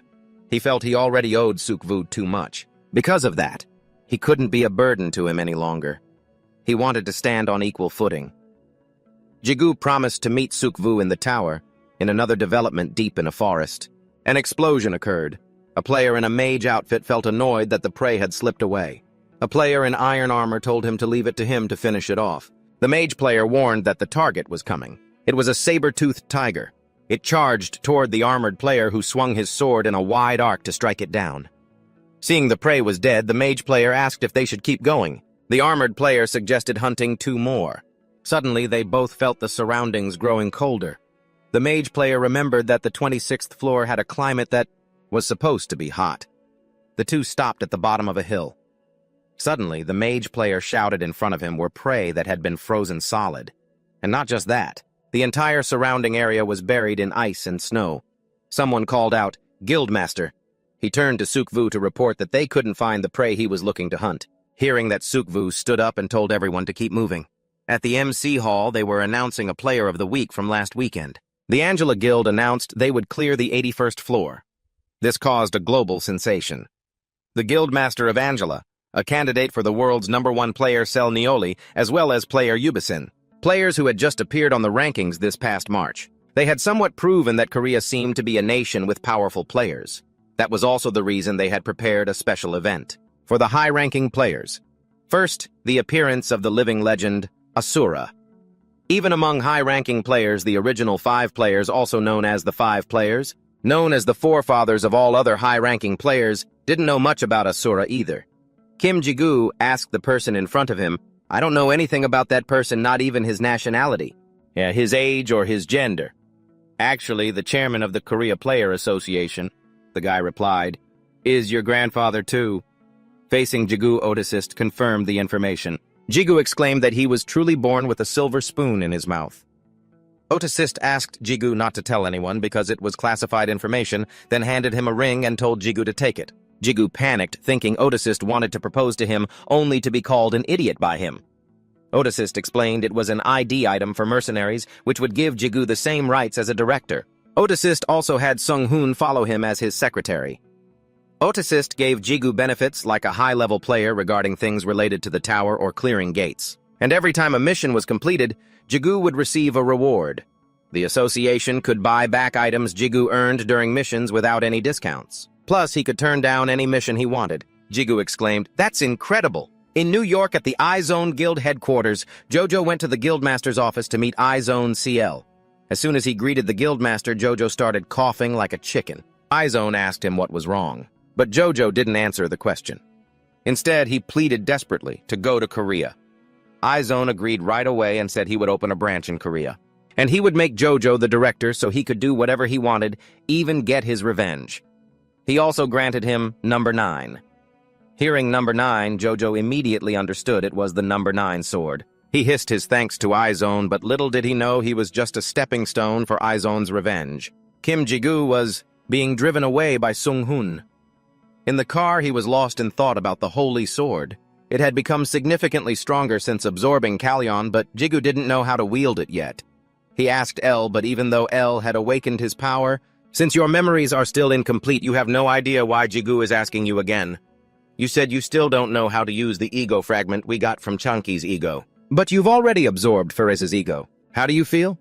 Has anything changed?" Ju hadn't answered yet, but Sung-hoon, who was right there, spoke up and asked if Ji-gu had changed his hairstyle. Ji-gu laughed it off and replied, "Yeah, I realized it was a bit messy, so I trimmed it a little." Ju assumed Sung-hoon could hear the two of them talking, but Ji-gu thought, "No way, that's impossible." He asked Ju again about the fragments, but Ju gave that same "I don't know" answer, which made Ji-gu clearly annoyed, muttering to himself, "What was I expecting from him anyway?" Suddenly remembering he didn't know where he was going, Ji-gu turned to ask Sung-hoon. Sung-hoon said they were heading to the unique gate in Yosu, but the gate's readings had been fluctuating. It was bouncing between rank F and rank C, and Ji-gu just needed to clear it. Ji-gu told Sung-hoon he felt a bit restless because this was his first mission as a mercenary. Sung-hoon said he'd go in with Ji-gu to gather intel, and suddenly they realized they'd already hit the highway. Ji-gu only then remembered his young potatoes. Sung-hoon told him that at the Mercenary Association they'd be assigned a code name. When Ji-gu heard code name, he immediately thought of something like Asura or Demon Lord. Sung-hoon informed him that it had already been decided in this morning's meeting, and Ji-gu's code name would be the Porter. Ji-gu didn't look too happy hearing such a ridiculous nickname, but then he thought his kids back home might actually like it. Beside him, Sung-hoon couldn't help but smirk, which made Ji-gu. Having just calmed himself down, he couldn't help but get ticked off. At the gate, Ji-gu was still chewing on a piece of fried snack when someone came to greet him, using that lovely Porter nickname, of course. The director of the Players Association in Yosu bowed respectfully to Ji-gu, which made him feel a bit awkward. He quickly told the man to lift his head. Ji-gu still wasn't used to this nickname, so he told him to just call him by his name. Sung-hoon, standing nearby, hadn't stopped laughing at Ji-gu's new title. Ji-gu was incredibly annoyed by the constant smirking and couldn't help but snap, "Are you, finding this funny?" Switching to business, someone explained that this gate appeared a few days ago and is believed to be a unique gate that no one has entered yet. Sung-hoon decided the goal was still just reconnaissance. As planned, he asked about the manpower. A guy said if he requested it, they could assemble a Rank B raid party, and they'd already gathered the necessary equipment in the management office. As soon as Jigu and Sung-hoon were ready, they could leave. Just as Sung-hoon and the others were exchanging information, Jigu walked toward the gate. The two of them frantically called him back, and the others hurried over too. They wanted to hold him back. After all, this was a unique gate, and for Jigu to just walk up like that was reckless. But Jigu didn't care. He just double-checked with L and Ju. Were they absolutely sure? They confirmed it with him. Jigu reached out and touched the gate. Instantly, cracks appeared on it. The people behind him frantically shouted to contact headquarters. They requested support from the nearest guilds. As for Jigu, he realized it really was an ego. The moment his hand touched the gate, a notification popped up accepting the link. At the scene, things were chaotic. Someone asked, "Any word from South Korea yet?" The other end reported they'd be there in 15 minutes. Kim Jigu was standing in front of the gate, hesitating to accept the connection to this gate. Or perhaps it was another ego. Just as Jigu was about to connect, Sung-hoon lunged forward and pulled him away. By the momentum, Jigu was dragged right into Sung-hoon's handsome face. That made even thick-skinned Jigu blush. The guys standing behind them witnessing this hero saves the porter romantic scene were so embarrassed they just froze. After pulling Jigu away from the gate, Sung-hoon took him to a temporary container office. He spoke to Jigu in a not-so-pleasant tone. Jigu knew he was at fault, so he kept quiet. Silence is golden. With that same tone, not sure if he was praising or scolding, Sung-hoon said, "You triggered a gate break this time. Who knows what'll happen next? Are you planning on controlling a whole pack of monsters?" Jigu sheepishly scratched his head, giving a vague answer to move past it. As for what just happened, Jigu was also confused. He asked Sung-hoon what had just occurred. Sung-hoon said the gate had returned to its normal state. Then he asked Jigu if that was a gate break. Jigu wasn't sure. He knew a little bit about what happened, but since it was his first time, he couldn't explain in detail, but it was probably because of Ju's unique skill. Hearing it was Ju's unique skill, Sung-hoon didn't ask further. He handed Jigu a traditional Korean mask. Sung-hoon explained that because there were signs of a gate break, the area was now full of emergency summoned players and the press would be arriving soon. Sung-hoon knew Jigu didn't want to be in the news, so he told him to quickly put on that absurd, funny-looking traditional mask. Jigu didn't mind the mask, but with the lipstick Sung-hoon personally applied, he was absolutely speechless.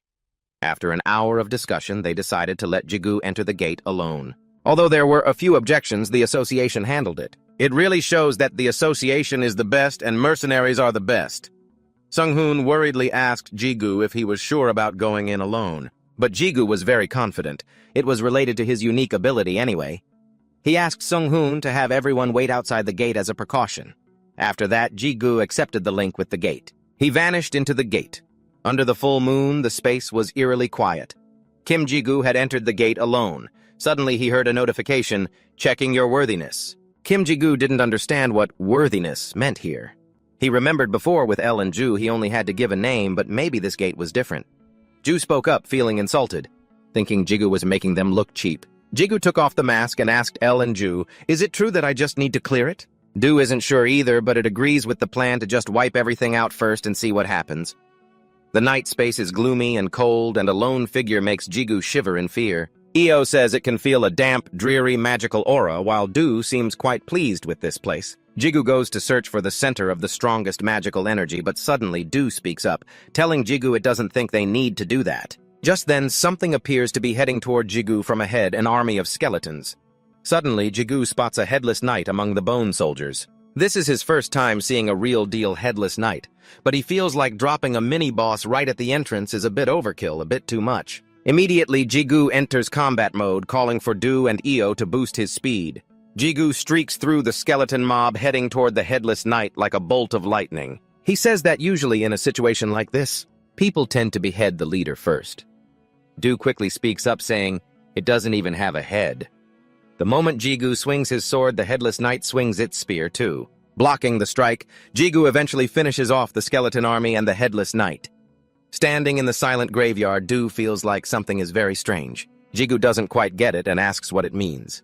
Du says that fighting the skeleton soldiers is one thing, but even the headless night boss was way too weak compared to the magical power this gate is putting out. Jigu nods in agreement, but still doesn't get what Du is driving at. Suddenly, Jigu's eyes land on a grave placed right in the center.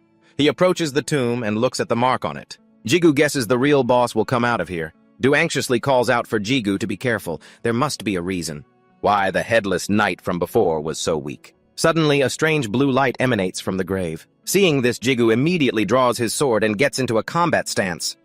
Appearing before Jigu is a skeleton draped in a cloak. Du speculates that the reason the headless night boss was so weak is because all the magical energy leaking through the gate was concentrated inside this boss monster. The boss monster emits a bizarre sound. Jigu recognizes it's something that should only appear in high-level gates or from the 60th floor onwards, a lich. The lich speaks first, asking if Jigu is the one who wants to become its master. Jigu is stunned, not knowing why the lich is pointing at him. He asks again, and by now he realizes what surprised Jigu, because this gatekeeper boss has the voice of the system. When the boss keeps pestering him, Jigu finally yells that he's here to take control of this gate. Then Jigu asks it if this is even a gate. The lich doesn't understand what gate means, but it claims to be the master of these abandoned ruins. While Jigu is still puzzled by the lich's voice, it suddenly moves its finger. Spotting the movement, Jigu quickly calls for Du and Ao to act first. A staff-like object appears in the lich's hand, the kind witches in fairy tales always use. It tells Jigu to prove he is worthy of becoming its master. Magic shoots from the staff toward Jigu. It moves so fast before he can even reach it. Seeing the magical energy like a fireball rushing toward him too quickly to dodge, Jigu can't help but curse under his breath. Then that magical orb explodes. Its power is incredibly formidable. While Jigu is still engulfed in the thick fog and smoke, the lich approaches him. Du anxiously reminds him to be careful. Jigu's gaze turns serious. The arrogant lich laughs. "Is that all you've got?" Simultaneously, it fires countless staves. It says it hasn't even started yet. Jigu, having just been schooled, crouches to the ground as countless rays of light shoot toward him. He draws his sword and deflects them all with a single move. Jigu orders Ao and Du to boost his power. The lich sneers, calling it useless. The countless rays of light haven't stopped. They keep flying toward Jigu, leaving him no room to let his guard down. Suddenly, Du, who has no clue what's going on, gets called out by Jigu to help. Jigu comforts it, saying, "Last time your grenade toss was spot on." Du has a bad feeling and tries to stop him, but it has no choice. Suddenly, Jigu hurls it backward. Then Jigu sprints, takes a leap, and jumps off it. Thanks to Du, amidst its swearing serving as a jumping platform, Jigu can leap far, closing the distance to the lich. He grips Ao in his hand, using every ounce of strength he's had since the day he was born. He intends to take the lich out in one hit. But to his surprise, this guy is tough. Even though he slashes from a different angle, he's still detected, and the lich blocks it just like that. Not only that, but the lich mocks him. "That little bit is still not enough to make you my master." But that's not all. That wasn't Jigu's real move. He spins his sword, slicing straight into the lich's chest. The lich screams in pain, but that's still not enough to destroy it. In a flash, it stands firm and even complains that Ao is annoying. At this moment, from the sky, countless rays of light, too many to count, light up the entire area, pointed straight at Jigu's head. It makes him want to pay a visit to the lich's ancestors. Du is worried because they won't be able to dodge this. El suggests it will lock them down. It seems determined. Jigu calls for El to move forward. Du on the side is incredibly annoyed at not being called, but Jigu says its attributes aren't suitable for this mission. Du is still very disgruntled. It thinks those dark blades are nothing compared to it. Jigu is determined not to use it because now is not the time to talk about uncertainties. Jigu's eyes change. He notices these dark blades are speeding up. He is about to reach his limit. In this desperate situation, Jigu has no choice but to call for Du. He asks if it's sure. It is confident and firm. As Jigu swings Du out, the system announces that Du is absorbing dark energy. Du has begun to awaken as the Lord of the Dark Blade. Sacrifice something so it can fully awaken. At this moment, Du releases terrifying power. A glowing red light covers the entire sky. The power of Du has now even affected the lich's side. He couldn't wrap his head around how someone as mortal as Jigu could pull that off. He finally acknowledged that Jigu was more than just talk, but he still refused to accept him as his master. So the necromancer initiated the final test. He went all out. The ground cracked open as skeletal hands and long dormant corpses clawed their way to the surface, dragging themselves around and standing in a wobbly, unstable mess. They fused together into a massive humanoid construct lumbering toward Jigu, who was just about to ask Ju about that whole lord business. But they didn't have that kind of time. Standing before Jigu now was a giant living golem with the necromancer perched on its head, controlling every move. The golem threw a punch toward Jigu, and the impact shook the very earth. If that hit connected, this story would be over. The necromancer's strategy was clear. If he was at a disadvantage in terms of attributes, he'd crush Jigu with overwhelming, terrifying weight. He would simply crush him with that terrifying sheer weight. Meanwhile, Jigu commanded Ju and Ao to buff him.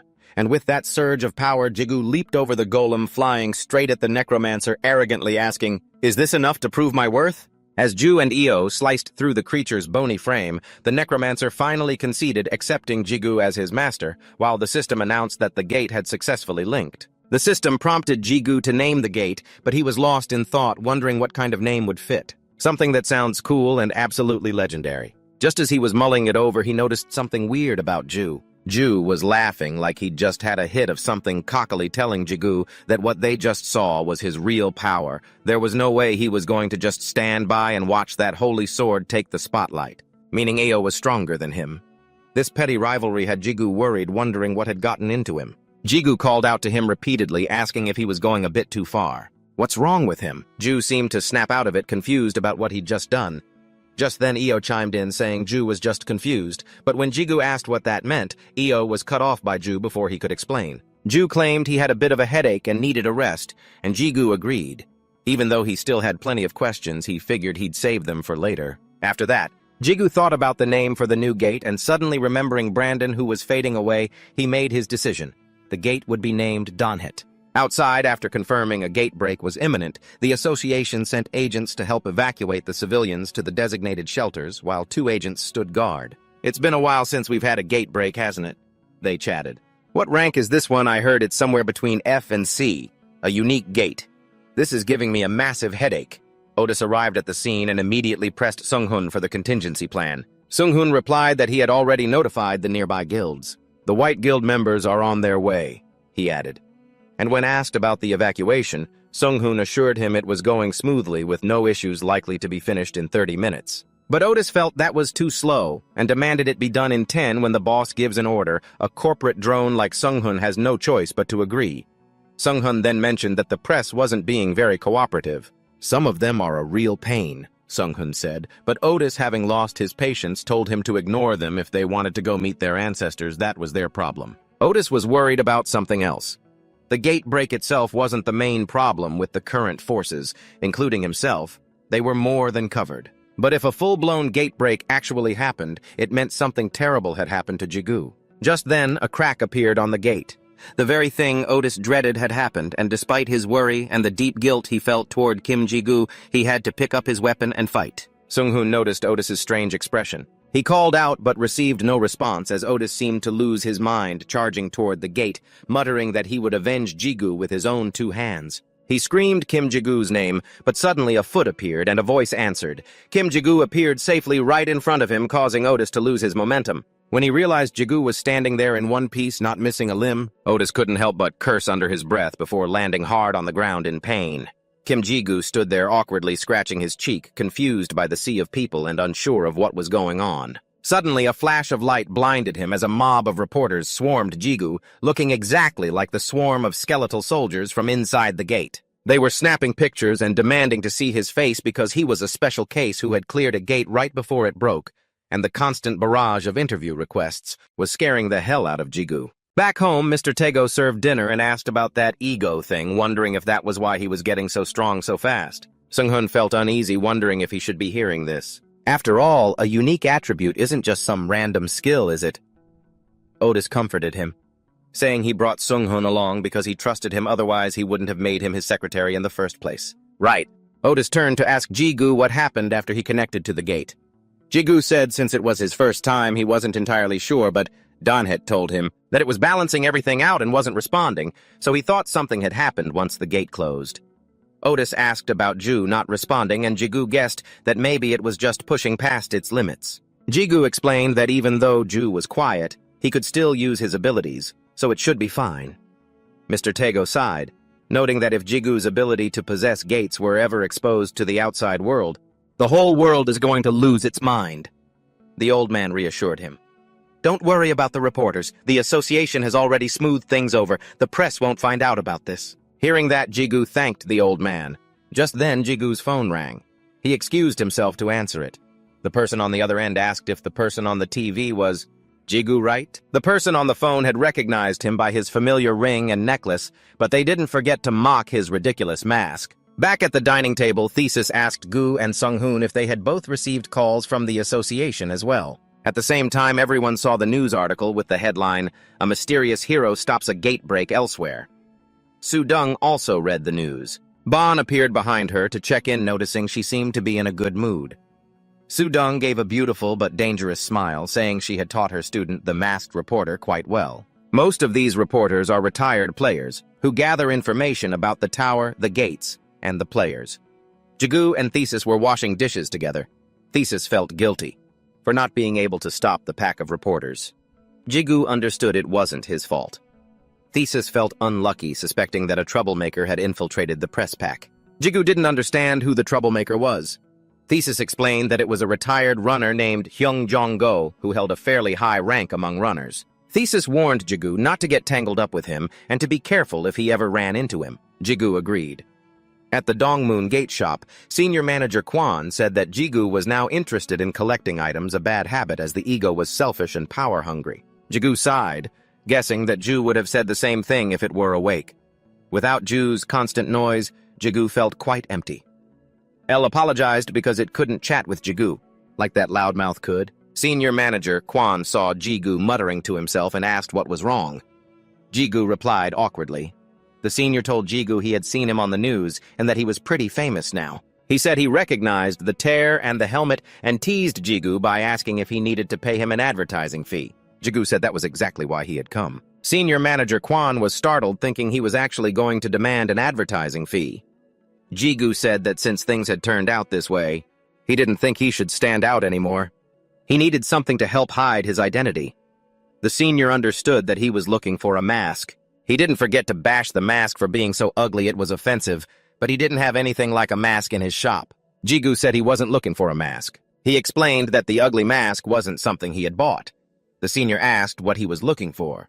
Jigu explained that egos and masks were easy to identify, and for the mask, he just didn't need to wear it anymore. The necklace hadn't caught the media's attention yet, but the problem was the rings.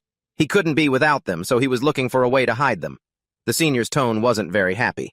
He pointed him toward some gloves gauntlets and told him to take a look. He only had a few, not many. By now, Jigu had successfully managed to bond with the gauntlets after a few failures. But bonding with the tear and the helmet was easier. Jigu guessed it was because his ability to possess egos had increased. Elle agreed that was true. Before, his possession ability was only enough for Elle and Ju. But compared to then, Jigu was much stronger now.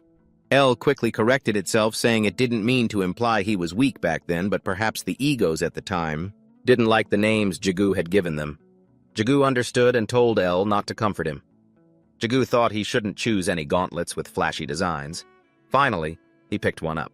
The senior watched the item he picked and silently complimented his choice. Jigu bonded with the new equipment and named it Oberon. The system notified him that the bond was successful. Jigu could access Oberon's information. The senior asked him what he thought of Oberon. Jigu thought it felt a bit strange, but he was sure he would get used to it. The system displayed Oberon's stats, and he saw that it had perfect options for a gauntlet. He didn't know if he could summon Elle and Ju while wearing Oberon. Most regular gloves would break when he summoned them, so he couldn't use normal ones. Jigu tried summoning Elle and Ju. They appeared on his hands instantly. Seeing this, the senior couldn't help but exclaim that Jigu's weapon looked pretty good. Seeing that Oberon could summon them normally, he checked to see if it could hide his rings. Even though these gauntlets were just jewelry, Jigu tested their transmogrification power, and they turned into a pair of regular gloves. Jigu was satisfied and wanted to use them daily. He asked the senior about the price. The senior told him he didn't need to pay, but in return, if he ever needed him to help with something, would he be able to help him out once? The next day, Jigu was in the lobby of the association looking at the chaotic crowd in front. They were screaming, demanding to know if it was true that they were the association's secret agents. Jigu asked Sung-hoon what was going on. Sung-hoon said the reporters had been bothering them quite a lot lately. After the news from that day spread, they came every single day. They were coming because of the masked player, the person who had caused quite a stir in his first mission. Jigu knew it was because of him, so he offered to stop climbing the tower for a while and go check out some gates. But Sung-hoon told him there was no need. The reporters guessed Jigu was a high-level runner, so they were waiting for him on the higher floors of the tower. But for them it was no problem because the masked runner that the reporters were looking for was only ever on the lower floors. Jigu instantly caught the sarcasm in Sung-hoon's voice. Back at the first floor of the tower, Senior Guan's plea for help echoed in his mind. Jigu figured Senior Guan wouldn't underestimate the value of an item he'd created himself, especially since he took such pride in his work, so his request was likely a tough one. As Jigu stepped into the forest, he suddenly heard a voice ask, "Are you our master?" Startled, Jigu scanned his surroundings but saw no one, so he asked, "Io, did you hear that voice just now?" Io asked what he was talking about. Jigu thought he'd heard someone mention a master. The voice echoed again, "To the one who claims to be our master, call out our name." Jigu asked if Ao could hear it this time. El guessed it was Ju waking up, but Jigu thought not since the voice sounded different and was asking to be named. Jigu suddenly had a hunch it was John Het and looked at the orb in front of him. It felt oddly familiar for some reason, though he couldn't pin down exactly what it was. A sight appeared before his eyes, making him gasp. The orb was reflecting Jigu's own image. Just then the system notified him, "John Het's form is currently undefined. Please determine John Het's form." Io asked with concern if something was wrong, and Jigu replied, "It's nothing." The system prompted him to define the form, which felt a bit different from the last time with Ju. Jigu asked Ao if she knew how to do it. Ao told him to place his hand on the orb and imagine the form he wanted. Jigu did as she said, imagining what he desired as if he were communicating with John Het. He said, "Even though we've only been together for a short time, John Het, you've saved me time and time again, until you perished." He wished for John Het to continue protecting him as before.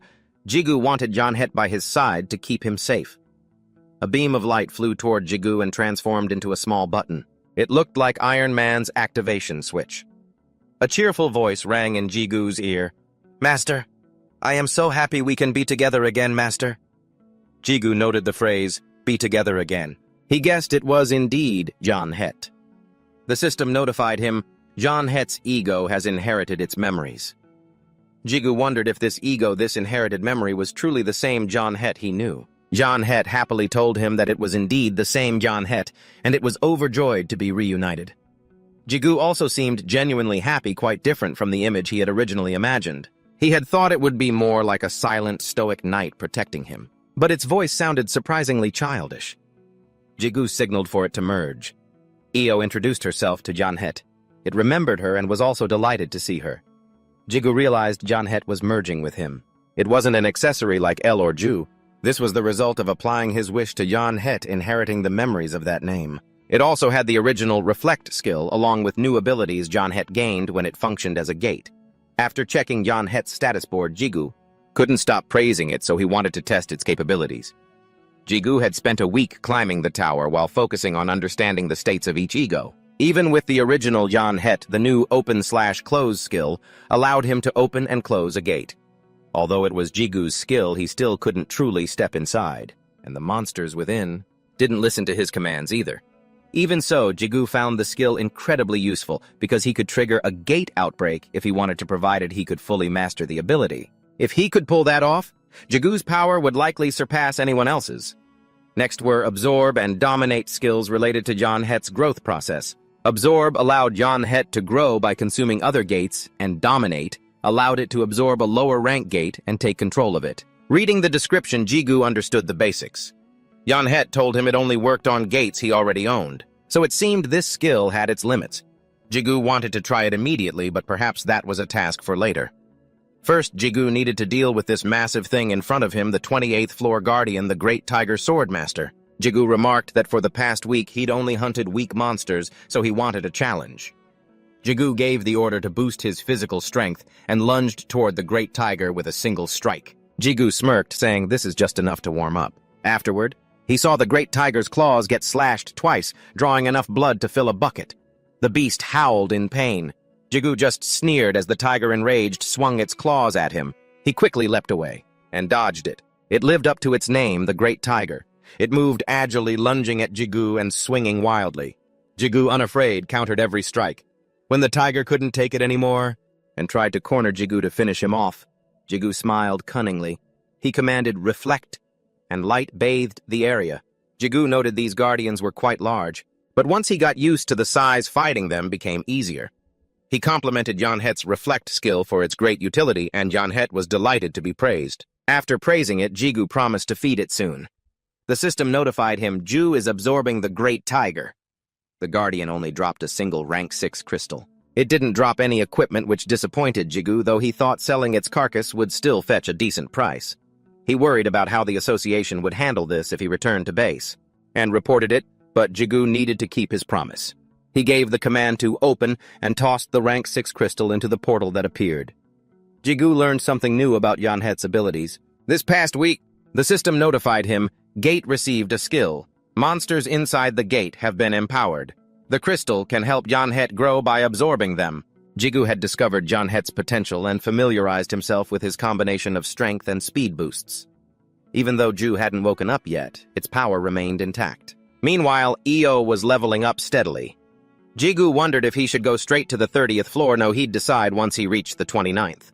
On the 29th floor, among a group of people in red robes, a guy spoke to the other side asking, "Don't you know who we are?" The guys in blue opposite them couldn't care less, feeling pretty confident in their own reputation, so the two sides just clashed. Jigu was nearby. He heard the sound of them brawling and realized he should probably go check it out. But Jigu didn't think it was a good idea to just get involved in something like that. On the other side, it looked like the red team was losing. The guy who spoke up earlier was busy cussing out the leader of the blue team. He threatened that if they laid a hand on them, the blue team wouldn't be scared at all, even telling them to hurry up and bring their leader to meet him, claiming he'd already dragged that scumbag over there. Before he could even finish his sentence, Jigu came out of nowhere and slammed his face into the ground with one move. Seeing the blue team leader getting grabbed by the hair like that reminded Jigu of something from the past. It made him lose his cool a bit. He felt like he recognized the guy. Jigu was still wondering why a bunch of ambushers would pick a fight with the plant club when another guy, seeing what just happened, panicked and shouted at his team not to. "Just stand there, there's only one of him." Jigu was radiating a dark aura, struggling to keep his composure. Later, while chatting with Jigu, Dudung learned that he had entered the Heavenly Gate, defeated the high-ranking elites inside, and retrieved the divine herb to heal his mother, a turn of events that even Jigu hadn't fully anticipated. Seeing his mother recovered and looking even younger than before, she didn't know whether to be happy or terrified. She then mentioned wanting the divine herb herself, but Jigu told her she was asking for too much. He looked concerned and said, "You've worked so hard for Mom, haven't you?" When his mother apologized to her son, he replied, "It's nothing, Mom. It wasn't that much trouble, really." Early the next morning, Otsid came to the house to talk to Jigu in private. He shyly accepted a thank-you gift from Jigu's mother for looking after him, and afterward they headed to a nearby pub. He asked, "Jigu, tell me, how on earth did you manage to get that divine herb? I had to hold myself back so hard from calling you about it." As he drank, he kept talking, but Kim Jigu wasn't really paying attention. Instead, he asked him straight out, "Are you interested in my mom?" The question made Otsid choke, spraying water all over Jigu's face. Flushing red, he stammered, "What did you say?" Jigu remarked, "Your face is bright red, you know. I've been suspicious for a while now." While wiping his face with a tissue, Jigu said, "I know you've been looking after my mother whenever I'm away. And I know it's not just because she looks younger, though. You were definitely more obvious about it today. Anyway, I'm rooting for you both. If Mom ends up with someone like you, I don't think my dad would mind." Otsid just turned red and stayed silent, then quickly changed the subject. "Let's get back to what we were talking about."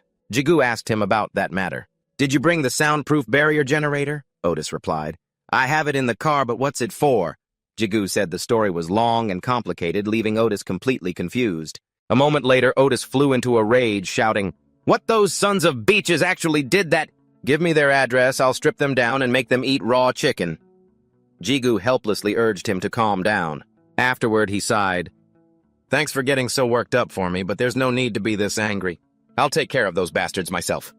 Then Otsid offered some advice. "Hey, revenge should come from a place of inner peace." He stood up, pointed a meat-laden chopstick at Jigu and said, "Speaking of inner peace, you can't live on an empty stomach, eat your meat." Jigu, having no idea what he was talking about, asked blankly, "What are you talking about?" Jigu brought up the revenge matter again. "I still have another debt to settle. What's the status of the guardian beast on the 4th floor? Otsit informed him that a C-rank subjugation team had been dispatched just yesterday. There are 37 people in total, and 70% of them are C-rank hunters. That's enough manpower to take down a 30th floor guardian beast. So they should be sending